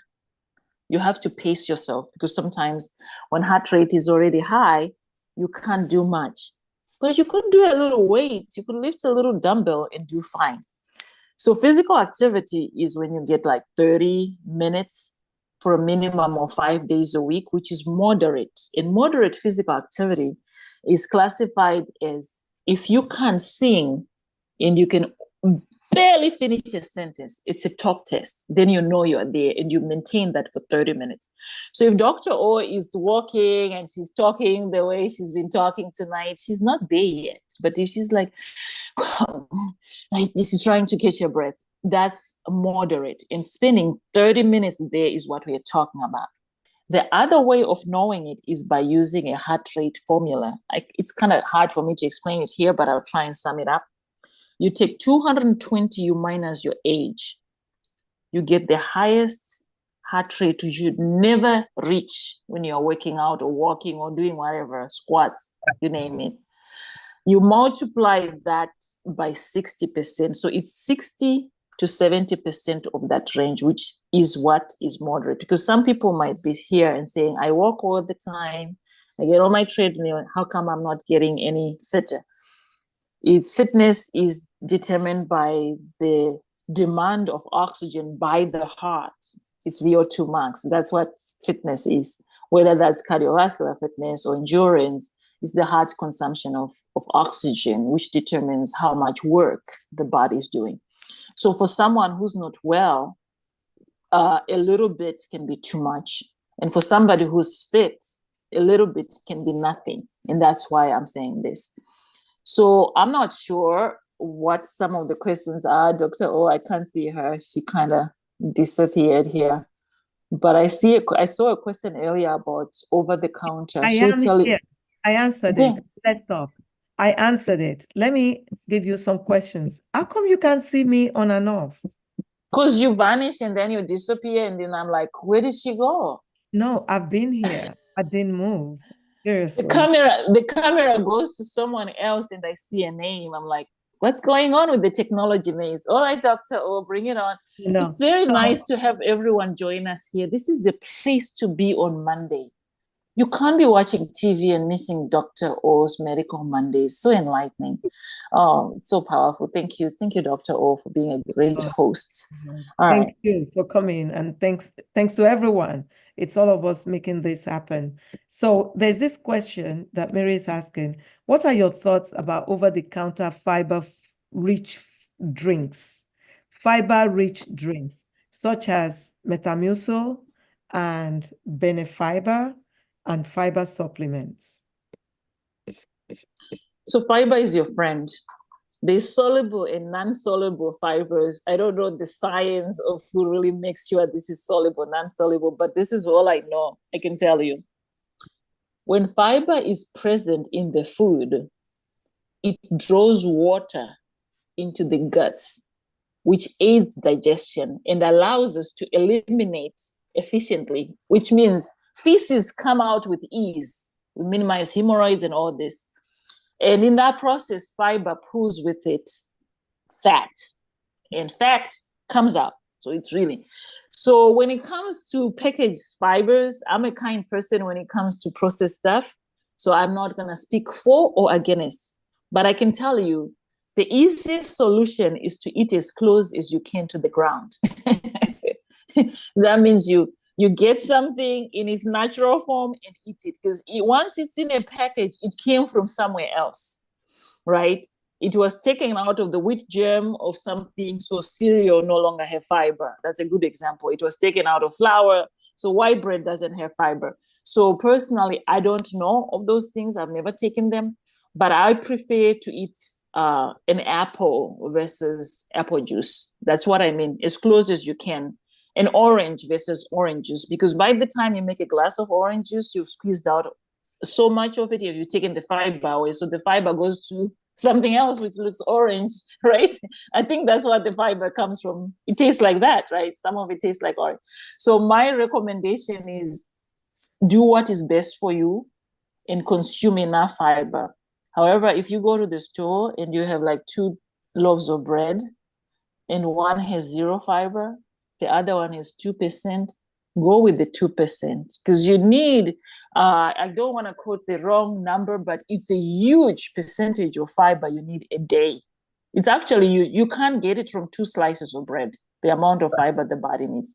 So when you eat as close as you can to the ground, it means the green leafy vegetables, if you can handle them, the vegetables and the fruits, if you can handle them. Cut out on the processed food if you can help it. Minimize excess sugar, because sugar is just going to turn into fat, right? So sometimes it's easy to say, I'm going to take the fiber, but why are you putting extra sugar and extra fat in the first place? You might as well. That's my thoughts on that. I hope that works. Thank you. Thank you. There is something that was sent to me. Ola Okikioku, please, can you speak so I can give you co-hosts? Because he sent something to me about cholesterol and how pharma companies, have made $2 billion, in the industry, that it was posted in Washington Post. So this is a forum where we learn, and we have experts on the forum. And so if you can share it, then all our readers, you can read it, and then we can comment on it. Okay, I just shared the link because it's a long article. No, don't share the So link. that It's was not going to work. I'm going to give you co-hosts. I'm making you co-hosts so that you can post it. Just share it. Share it with us so that okay. they can see it. Yeah, that's what I was texting you, that I'd like you to share it. Our audience needs to know this is a forum of learning. Thank you so much for sharing. Thank you for your boldness to do that. I appreciate Yes, I saw this last year. I was hospitalized because I had a bad reaction You what? to starting. I had a bad reaction to starting medication. Mhm, So I was hospitalized. So when I saw this, I'm like, is it really true or not? So post it, because it's not going to be beneficial to our audience if they don't know what we're talking about. And it's best that they see it. I made you co-host, so you can just share. okay, share. Yeah. It's on a WhatsApp message. I don't know. I think you may have to send it to your email to share. I don't know. No, Sister Rosemary. Because I can't see, I can just see send it to your cycle. Send it to your email and then save it to your documents, and then go back and share from there. Okay. Okay. Did you get that? Send it to your email, save it to your I'll do that. and then Yes, you can and then share share it. from there. So while you're doing that, I'm going to go over some of the things on the platform, because I did something unusual today because of how the Medical Mondays ran. And, I just have been answering questions on the chat box for people who have not been reading the chat box or have difficulty doing that. Some people have difficulty doing it. I'm going to read what people have asked and what the answers have been. Thank you, Doctor. Some of us are driving, we can't read, so thank you. Thank you. You know what? I did not want to put you on the spot. I wanted to say, I know that my sister will be driving home right now, for instance. So I'm going to read it out so that, and that's another reason why I wanted Sister Ola to post what she was talking about so that you can hear it. So Auntie Tawa said, can one be taken off statin if the lab results, the LDL, normalizes? And I responded to her that the LDL usually will go back up because people usually don't truly change lifestyle. That's what I've seen. And we don't take people off of statin. What we do though, when we first start somebody on statin, we will check the liver function after maybe 4 weeks. We usually don't wait longer than that because one of the possible side effects of statin is that it can increase the liver function. So if the liver function is normal at that 4 weeks after starting the statin, then we continue it. You don't have to check it again. It's not going to make it go up in the future. We have not seen that. But once we've established that it doesn't increase the liver function, they're tolerating it, they don't have the muscle aches or anything like that, then we continue the statin. We don't worry about it. Thank you. So you're welcome. So Sister Daisy asked for the name of the over-the-counter product that I mentioned when I talked about this earlier. When people don't tolerate statin in my practice, I don't even bother about, the other possibilities that they can use. I recommend Cholesterol over the counter. It has nothing to do with statin, and it controls the cholesterol very nicely. It brings down the LDL nicely, and people tolerate cholesterol. Can you please put that in the chat box? Okay, I'll do that again. I'll do it again. Don't worry. I'm going to put it there now. Cholesterol. So it's like cholesterol, then OFF, cholesterol. So that's what I recommend for people to use when they cannot tolerate the statins. What about the red, what do you call it? Red yeast rice. Yes. Red yeast rice. Yes. Okay, I'm going to let Dr. Stella comment on that. Me, I'm an allopath. I keep saying it. So, well, go ahead. I'm not the best person to comment on any product. I just hear what people say. As Dr. Izugu mentioned, there are some people who are gonna need to take the medicine because they have other reasons why it's high. But lifestyle plays a major role in it. So I can't speak for any products. The red yeast. I can't speak for any products. I mean, I have some products which I endorse and recommend myself. Whoever is interested, they can come directly to me. But I want to just confirm what you said, Dr. O. I had a friend whose cholesterol was 960. And he went to the LDL. The total was 960. The LDL was like maybe 700 and something. And his doctor said, you gotta lose this weight, you get a stroke. He went home, and in 2 months, he lost about 30 pounds. And he went back, and his doctor said, what's wrong with you? What happened to you? And he said, I did what you told me to do. The doctor was shocked and said, I never thought you'd do it, because most of the time people don't go home and do it. He reversed that cholesterol. And what it was, he was eating steak and some alcoholic beverages.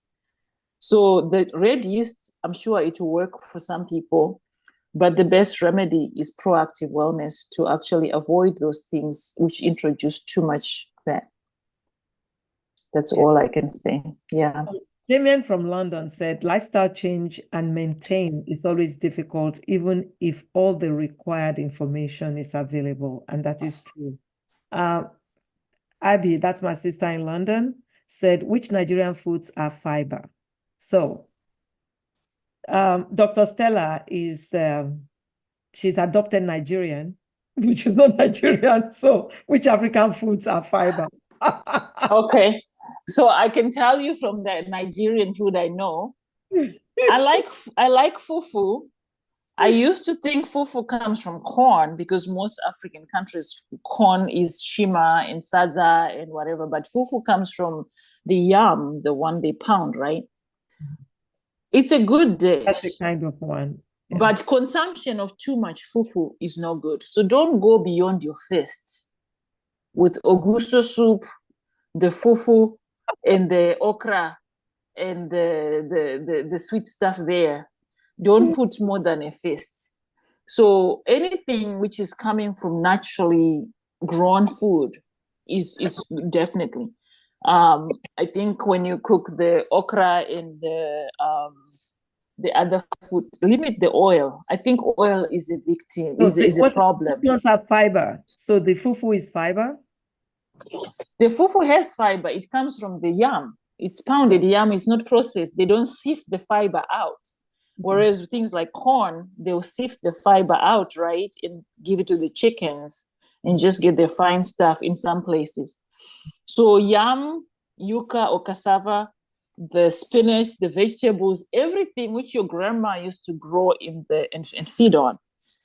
Our biggest challenge is the pastas, the pizzas, things which come from a box, things we have to pay for someone else to package, things which are shipped on, cereal is bad. So not all cereals are the same, but most cereals have no fiber. So my thinking is things from the ground. Sweet potato is not a bad thing, and eat in moderation. And there's something else I wanted to say earlier on, and I forgot, regarding fatty liver. So fermentation can result from mixing foods, right?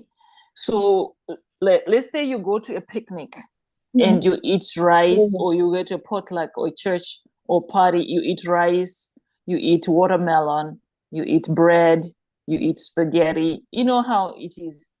You felt it before, where after you eat, you're just burping like a lion, and it's burning, acid reflux, and you feel so uncomfortable you can hardly breathe.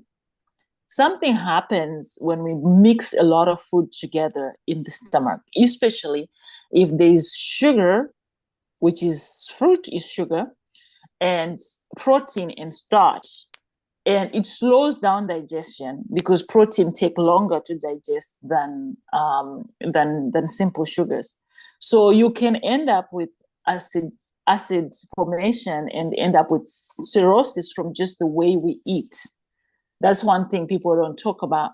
So for instance, if somebody gets a burger and French fries and a soda, for instance, that's the standard American diet. They call it SAD diet, SAD, standard American diet. You can easily get fatty liver just from eating like that, because when you think about it, it slows down digestion. You end up with fermentation. Some people have felt this before, like you really feel like drunk. Like you really feel you're drunk. You're just so sleepy you can hardly open your eyes. They call it niggeritis here, but it's fermentation. So just being mindful of the combination of food. So I generally would not mix. I would not mix fruit and bread. I rarely would do that. That's dangerous.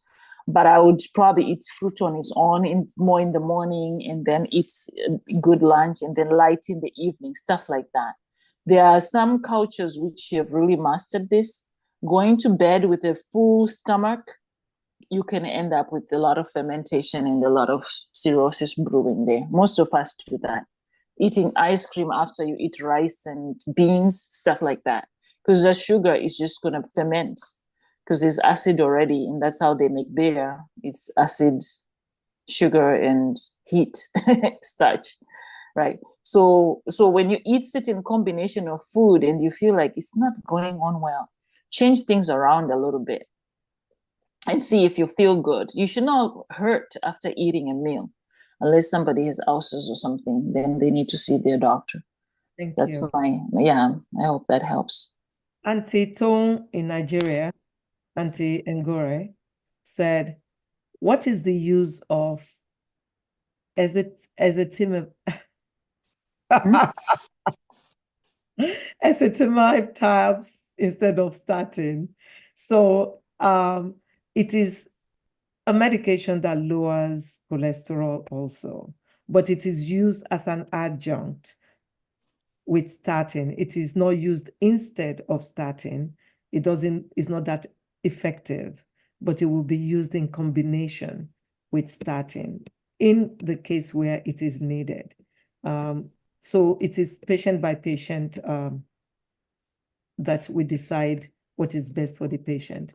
Auntie Lara, kindly unmute, ma. Yes. Thank you.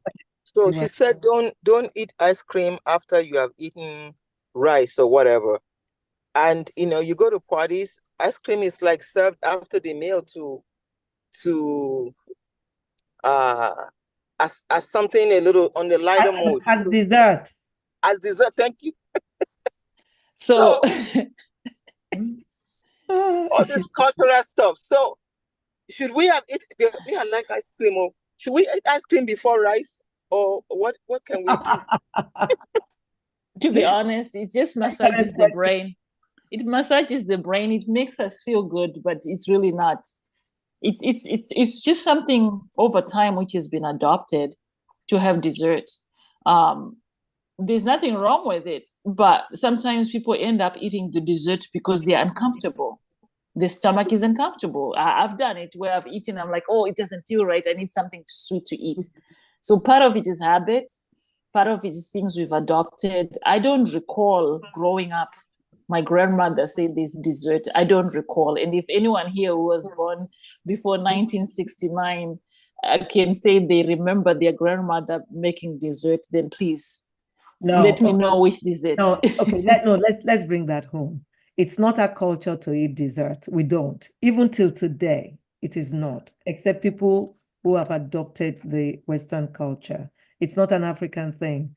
We eat main meals and we snack in between.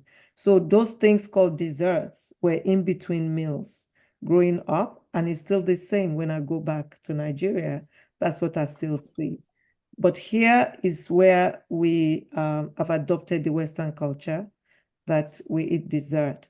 So specifically, a question is, now we eat ice cream, like in parties, even at home, after you eat, sometimes, as dessert. So she's saying, so we shouldn't be doing that? I don't do it. I don't really do it because nutritionally, it's not even, it doesn't make sense. It makes sense to eat fruit before you make, because sugar will digest, simple sugars digest quickly. Sugar, like simple fruits will digest quicker than starch, especially protein mixed with starch. But for people who are diabetic, you can't eat starch without a protein because it speeds up the digestive process, the absorption rate. So I think it's a matter of each person going back to the drawing board, because the fact of the matter is, if you read any research out there, they have highlighted that Black people or brown people, African American people are dying more from diseases which can be prevented. And I think our lifestyle has to do with some of the habits we've adopted. I've heard that we were created to eat according to the regions and the climate where we reside. I've heard this over and over. So I think eating, like we still work in the fields, we still work in the railroad tracks, when we just sit in front of the computer all day, is contributing to some of the problems of early death and diseases we see, which we can prevent. And research is also showing that we don't always eat what is on recipes. So if we look at the DASH diet, which is what is recommended for high blood pressure, maybe 90% of us here do not buy anything on the DASH diet lists, whether that's cilantro, whatever is on there, or parsley, whatever it is. So I think, to be honest, we are at a point where we really need to have some of these traditional methods be validated because they work. So yeah, I mean, try and maybe just eat something small every time. Maybe just a little lick of the ice cream. This is what MVP. I would suggest to eat ice cream if one wants to eat it in between meals. We eat our meals when we're eating it. It's your snacks in between somewhere. If you like snacks, that's the short of it. I hope I like that. Can I make a comment on that? I was just talking about ice cream or overall dessert after you eat. Overall dessert, ice cream, no. Ice cream, etc. Because I'm one of those people who really believe that people put poison in themselves with dessert. You know, you have some people, they eat nice food, and then they end up, let's say, cheesecake dessert. Yeah. And they follow it down with some kind of other drink, and you're destroying the body because the amount of calorie from those and what they do to your body, you don't need it. And the thing about the tongue is that once you develop that taste, when you acquire that taste, it wants it every time. Then you think like, oh, I need it. No, you don't. You know, instead of even eating that, okay, take fruit. Okay, fruit your dessert if you want to. Okay, but not anything in that process format. Your body doesn't need it. It doesn't metabolize it well. It has to package it somewhere in your body. And you package it in the abdomen. The liver, the blood vessel, the liver, you know, and then there's a problem. So I would, you know, I even tell people, start from early. Don't give kids dessert. Give them fruits so they can learn good habits. And then I say, listen, you know, you take children out on a Sunday, you say, buying them French fries. If I told you, can you give each of those child a cigarette to smoke? You say, no. So that French fries stimulates the metabolic process in their body as a cigarette would do. Yeah. So I like that. That is true. You know, and we're educating ourselves with education and proper diet, exercise, eat the food that comes from that ground that we are made from. You'll enjoy your life. Yeah. You'll enjoy it. There's nothing like big man's food. Big man's food is poison. I like it. I like it when Dr. Izugu slayed the giant. I like the way you brought it. Thank you. Okay, Mr. Auntie Lara, Madam VP, kindly. Yeah, you know, thank you. Dr. Izugu kind of cover half of it because that's really what we're training children. We take them out for ice cream, not knowing, you know, to us it's harmless. But back to the question that, you know, Dr. O was suggesting we will make. Most of the events that we attend is either a wedding or birthday party, and then they serve the cake after you've had dinner. You know, the cake and then ice cream comes on top of it. So okay, I will tell you this. I never eat them. There are many people on this forum who have, I'm sure, who have been at parties with me. It doesn't matter, wedding, birthdays, they bring the cake. I do not touch it. I pass on it. We don't have to. It's what you want to put in your body when it's not forced on us. I don't eat it. And I tell them I don't eat cake. Yeah. That's it. I'm there. I sense it enough to cheer the people, to cheer the person up. I've shown up. I don't do it. So, Auntie Tower, kindly unmute. Good evening, everyone. Thank you, Dr. Stella. Can we eat too much fruit and get too much carbohydrate from that? Will it still be stored if it's too much fruit? Yes, and that's one of the challenges which people face sometimes when they try and change their lifestyles. They go to extremes. They say, now I don't eat fried chicken and I'm going to eat fruit. Everything in moderation. Servings do matter.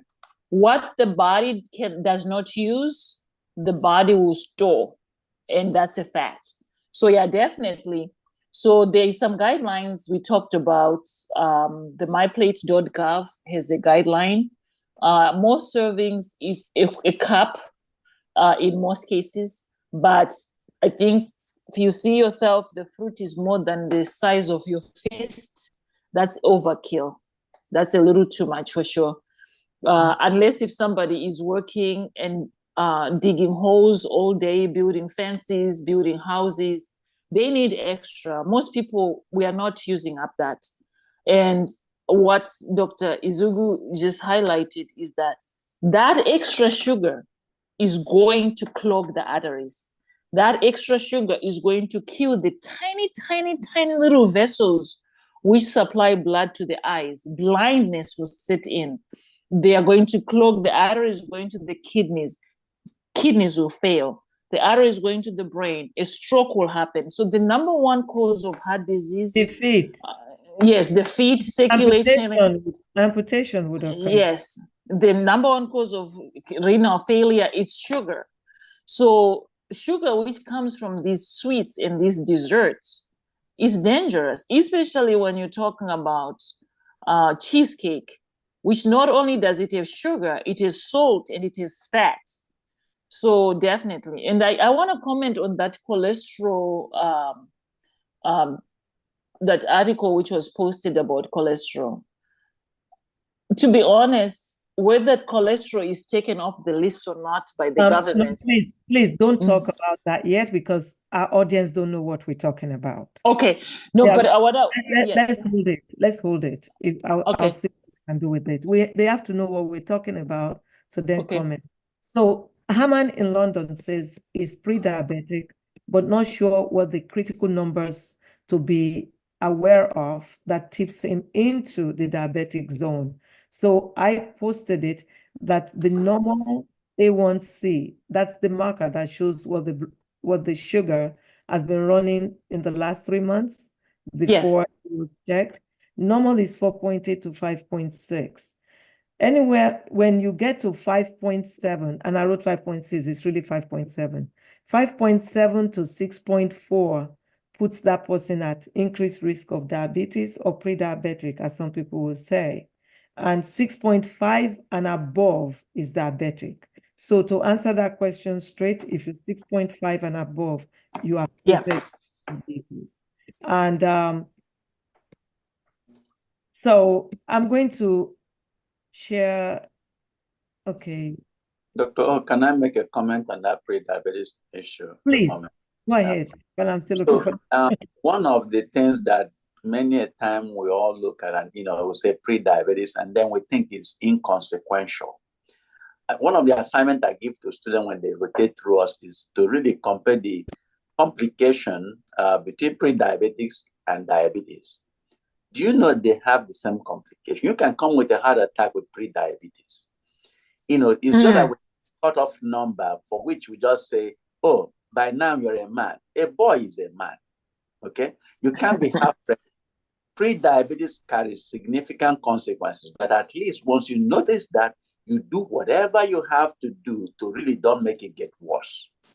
So don't think that you have to wait to become diabetes before you begin to take care of it, your proper diet, your exercise and all that. It carries the same consequences.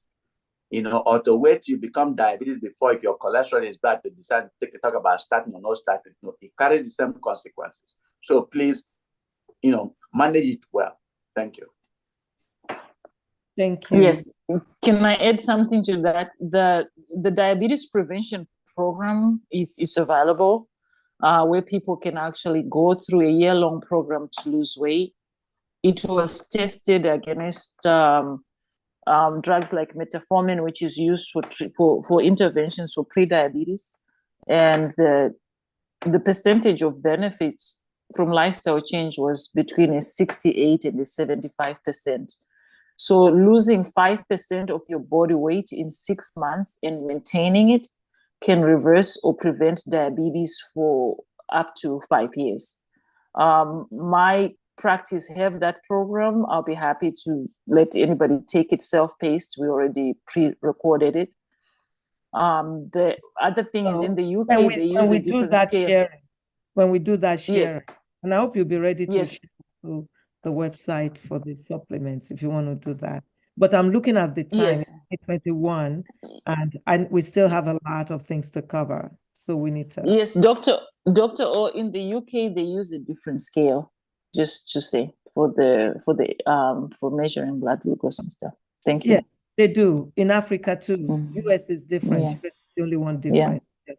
So Abby says, are there any herbs or natural means of getting rid of fatty liver as a prevention or actual cure? No, we're not naturopaths on the platform tonight, and we don't know of any herbs, but weight control in the abdominal area. And honestly speaking, I don't think, any herbs or medication works. It doesn't. It's a lifestyle change to, remove that fat. That's what one can do. So, Dr. V says she agrees with you, Dr. Stella, that Dr. O Mondays is where to be every Monday at 4 p.m. PDT. She's correcting you. You said 7 p.m. Standard Time. She's an academician. Is it not 7 p.m. here? 4 p.m. is PDT, California time. So you said 7 Thank p.m. you. Standard Time. So she said so much incredible new knowledge occurs each time, no matter what. Thanks, Dr. Stella, for the insights today. Thanks, Dr. O Weekly, for this phenomenal opportunity. Blessings. Thank you, Dr. V. And Dr. Stella shared her email address and her WhatsApp address, Auntie Tower. It's on the platform. She also shared links, the website, everywhere to get our WhatsApp number, email, all of it. And thanks for organizing this. Thanks, Dr. Stella, Dr. O, and she has to go. That's Morenike.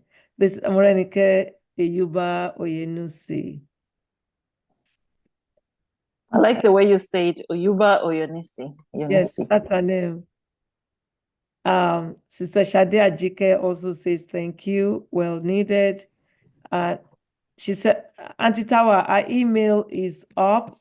Every information at 8:56 p.m., around there, 8:56 p.m. She posted all of it there. Sorry, Dr. Yuba Oyenusi is my classmate from Our Lady of Apostles Secondary I remember, connected by email. Thank you. Thank you. Dr. Alu says, deeply appreciate you all, Dr. O, Dr. Stella, Dr. E, for the several deep insights. They are really eye-opening. Abby in London says, if you are skinny but have high cholesterol, would you still need to lose weight? No. No, that would probably be genetic, most likely. And you know what? Some people are skinny. You're able to not, you don't have the fat, but you're still eating junk. The yolk, the red in the egg, the yolk is high in cholesterol, skin of chicken, skin of turkey, your bacons and all of that. You may have high metabolism and burn them, but you're still accumulating this fat. So you still need to evaluate your diet. Haman says some elite sports people eat dessert before their main meal as it is better to digest. Okay, back home, we ate fruits as desserts, but never called it dessert. We never ate fruits after food, never, back home. She's my biological sister. They didn't give us that. Sister Maka said, our African ancestors ate mostly carbohydrate-rich diet, and they also led very active lifestyle. Going back to our ancestors' diet without their active lifestyle may not cut it. That's a concern. And it is a concern. You're right. Exercise is very important.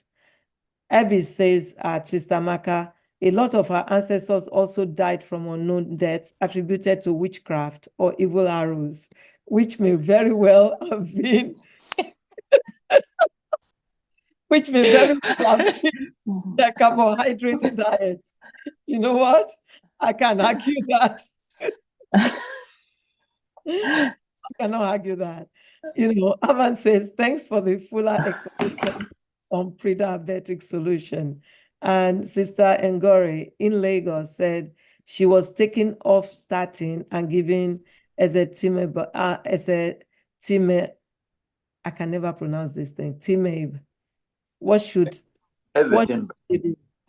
Ezetimibe. What should she do? It's okay. You probably wasn't tolerating statin, is why. Exactly. Yes, use the medication, but change lifestyle. And Sister Ola said she was unable to share on her phone. I have another idea how to do that. Also, thank you, Dr. Izugu and Dr. Stella, for your contributions on his question on being pre-diabetic. That's Haman in London. Auntie Tower, the email is being posted over and over again. Excuse me, I don't know how to help you with that one tonight. Sister Ome Kamsi said, great discussion. Thank you, Dr. Stella, Dr. E, and Dr. O. Auntie Tower, did you get the email address, ma? It's info@dtaws.com. So now, coming back to why I was rushing to get through all of these comments, because we will not leave anyone behind. Sister Ola had posted, and she's actually said I should send my email address. I didn't see that on time, so that I can share this article. But it says that the article basically, where is it? Okay.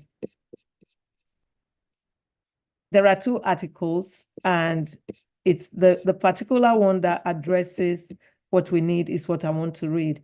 July 8, 2024, the U.S. Dr. O, it's the same article, it's just too long. That was why I cut and pasted it twice. It's still too long. It's still too long. Okay, don't worry. Let me read it out, and then we can comment. Okay, thank you. You're welcome, darling. The U.S. Department of Agriculture, which is responsible for updating the guidelines every 5 years, stated in its findings for 2015 that previously the dietary guidelines for Americans recommended that cholesterol intake be limited to no more than 300 milligrams per day. The 2015 DGAC will not bring forward this recommendation because available evidence shows no appreciable relations. So, groundbreaking news, though, is that pharma companies extracted $2 trillion from consumers in the name of cholesterol level treatment. What a shame on medical research fraud and authorities. Their incompetency costs $2 trillion to people, those who were fit and healthy. Cholesterol is finally officially removed from naughty list. The US government has finally accepted that cholesterol is not a nutrient of concern during a U-turn on their warnings to us to stay away from high cholesterol foods since the 1970s to avoid heart disease and clogged arteries. This means eggs, butter, full fat dairy products, nuts, coconut oil, and meat have now been classified as safe and have been officially removed from the nutrients of concern list. The U.S. Department of Agriculture, which is responsible for updating the guidelines every 5 years, stated in its findings, as I read before, that their recommendation to limit cholesterol to 300 milligrams intake per day is not supported, or they didn't have any support for it. So that's the article. Dr. Izugu, what's your take on it, please? And thank you for sharing, Sister Ola. This is what Medical Mondays is about. I like your boldness to get correct answers and to address this. Thank you. You're welcome. Go ahead, Yeah. Dr. Yeah, thank you so much for, again, bringing that article. In cardiology, when it comes to the heart, we have strong data, even comparing, heart mortality, CAD incidence, and prevention and management from 1970s, 60s and the therapies. Not that become easy for to go back, start changing what is proven and has been shown. To even disprove this, you are trying to prove this based on something. Let's say you take a cloth and you wash it nice and clean. And now the cloth is clean and dry. And somebody take that cloth and say, when I wash this cloth now, there is no dirt on it. Okay, so there's no sense of you washing the cloth again. You're not gonna be washing it because there's really no dirt again. So don't wash cloths. It doesn't make sense. Because if you're looking at people who have now gotten some improvement and then trying to say that it doesn't benefit when we have strong data showing that significant benefits. So we do recommend statins, we do manage with that, and we haven't changed our practice based on that particular article. Okay, so I want to bring it home from experience. The foods that they talked about here, in my practice, when people cut this off, I see a marked improvement in their blood pressure, in their blood sugar. I've seen patients who told me that, they came in, BMI is improved, blood pressure is fantastic. I'm like, so what are you doing? Say, doctor, I've cut off meat. I've cut off, this and that. And they're on statins. They have cut off all of these foods that are listed here that I just read. And so this reminds me of a conference that I went to that I saw physicians wanted to fight. I was so scared. It was on hypertension. And if you remember, normal blood pressures was 140/90. For many years, when I was in medical school, it was 140/90. Researchers came out and showed that decreasing the blood pressure to 120/80 or less saves lives.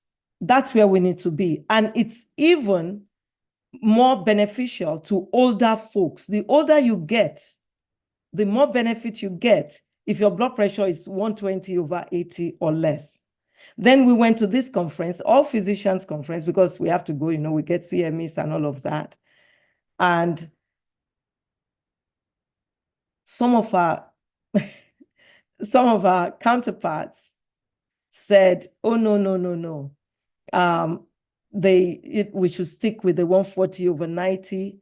And I saw this renowned African Americans, let me say Black physicians who are speakers at the conference really lose it, to the point that, I thought they were going to have physical fight.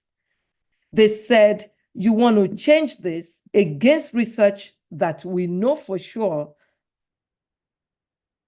because that it's our people, the Black people, that are more affected by high blood pressure. Popular saying, high blood pressure is disease of Black people. So they said, oh no, we benefit more. Black people benefit more when you reduce your blood pressure to 120/80 or less. Dr. Ezeugwu, am I lying?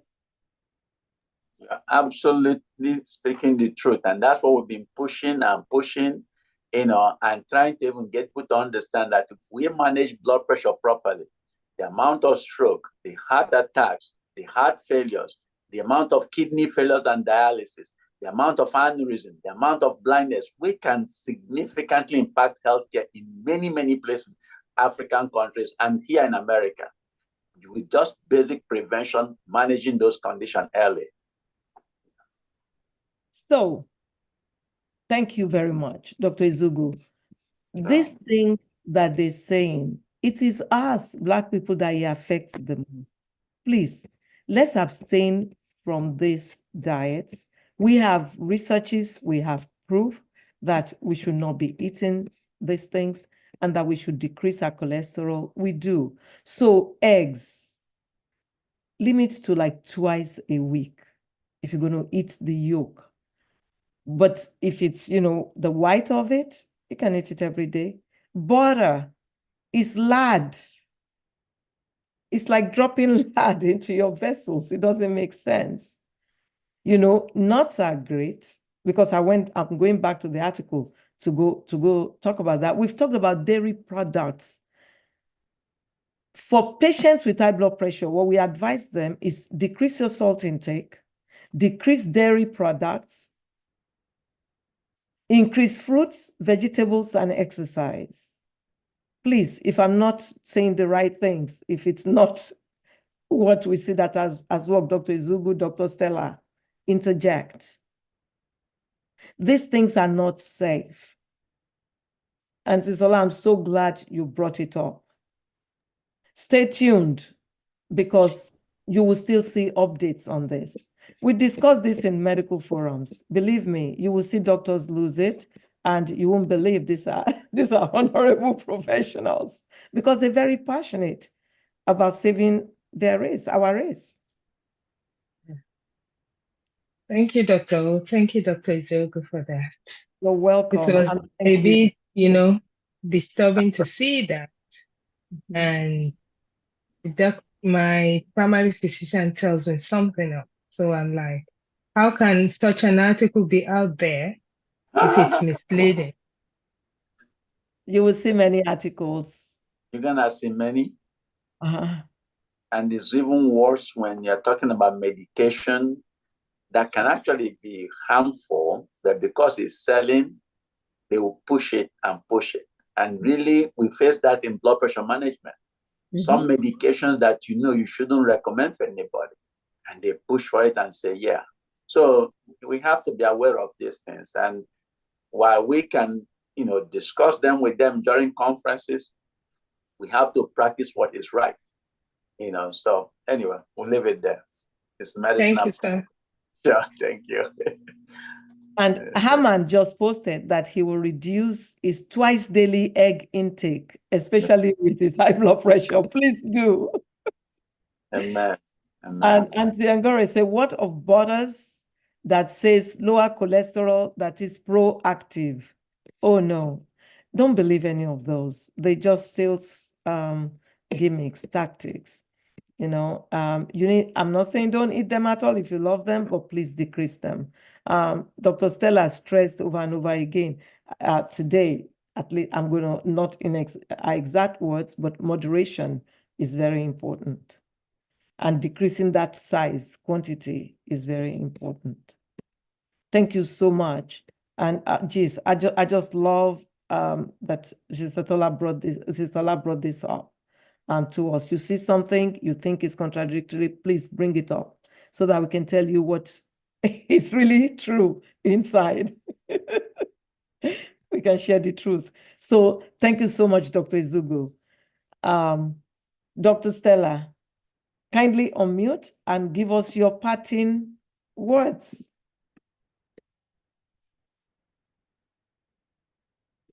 Okay. And there you go. Also include the time that we will start this group. We're ready. I got some people added on again now tonight. Okay, thank you, Dr. O. Yeah, definitely exciting. I like the way you ended there, moderation. And somebody did talk about how lifestyle change efforts sometimes are difficult. It takes a village. It takes a village to stick together and keep encouraging each other, and also realizing that if what we've been doing all along is not working, maybe it's things to do things differently and start looking at what's the underlying cause of this. And, these sessions are very enlightening, and hopefully every week they leave us at a better place.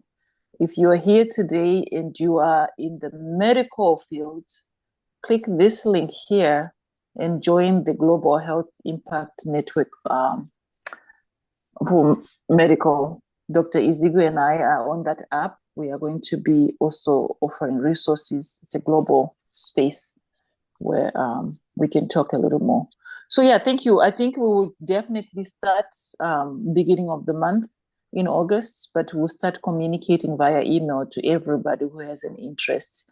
And also the training, the community health workers training, which under the leadership of Dr. Izugu and Dr. O and myself, we would like to offer it once it's ready for people at a minimum fee with a lifetime access as well.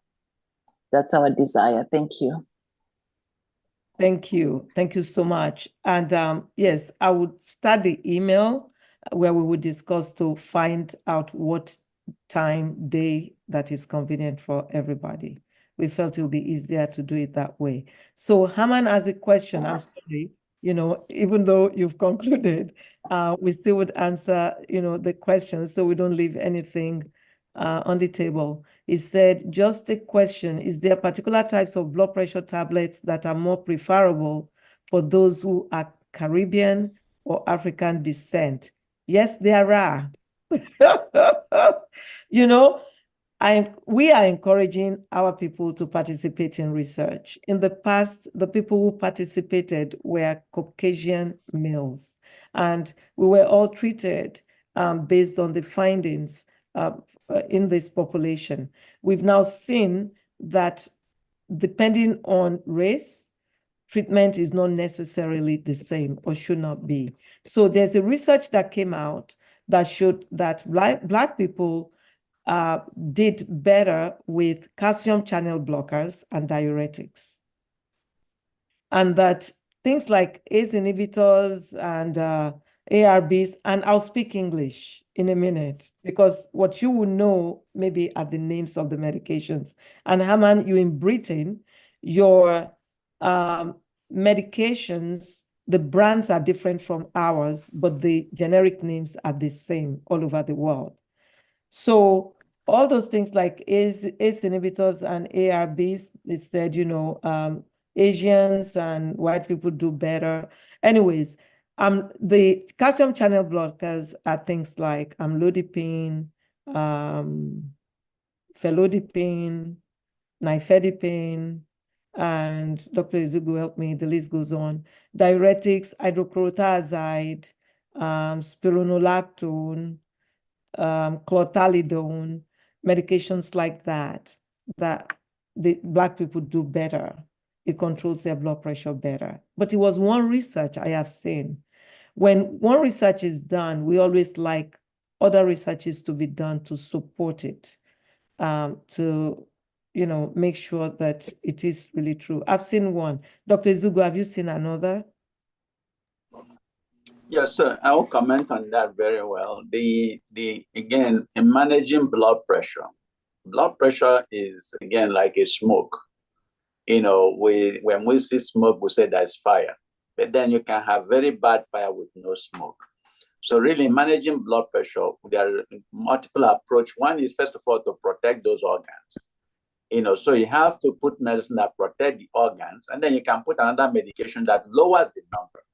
So like, just because a medication can lower the blood pressure number doesn't mean it's the correct best medicine for you, especially if your organs are not protected. So you're going to find that really it requires working with an expert and really combining medications fully well. First of all, medicine that protect the organs. Now, Dr. O mentioned about ACE inhibitor and all that situation. Black people tend to have a bad reaction to things like lisinopril. I'm sure if you Google, you're gonna see that. So I'm not saying anything that's outside of anything. And there's been a lot of argument about whether you should give it to them or not give it to them. My only take on that is this: while it is cheap, while people gravitate and give that as an organ protection medicine, which is true, it can protect. But then once you get allergic reaction to it, which you likely will get because you are, Black or something like that, and then they will say now you're allergic to it, then you can't get that medication or any class like that, or even other classes that can protect your organs. So then the organs are exposed to damage. So you're going to have more heart failure, more kidney failure, and all that. So it's really important to start early with somebody who, with people who understand the combination of medicines early for ones that you wouldn't get allergic to, and then add the ones that lower the blood pressure. I'll stop there. Thank you so much. Right on point by cardiology. Herman, I hope that helps you. In my practice, I use combo a lot, and I don't use ACE inhibitors hardly ever in our population anymore. I use the ARBs like the losartan, the and the classes of that. I use that in combination with diuretic or calcium channel blocker. That's what I do. Because I know that those will protect the organs, but I still need the blood pressure to come down too. It's a win-win for me. Dr. Ezugu presented that one time. You know that I went back, every patient that came to my practice, I was looking to make sure. And I patted myself on the back that thank God, it's only God. It's not knowledge. It's God that every patient of mine I had treated right on point.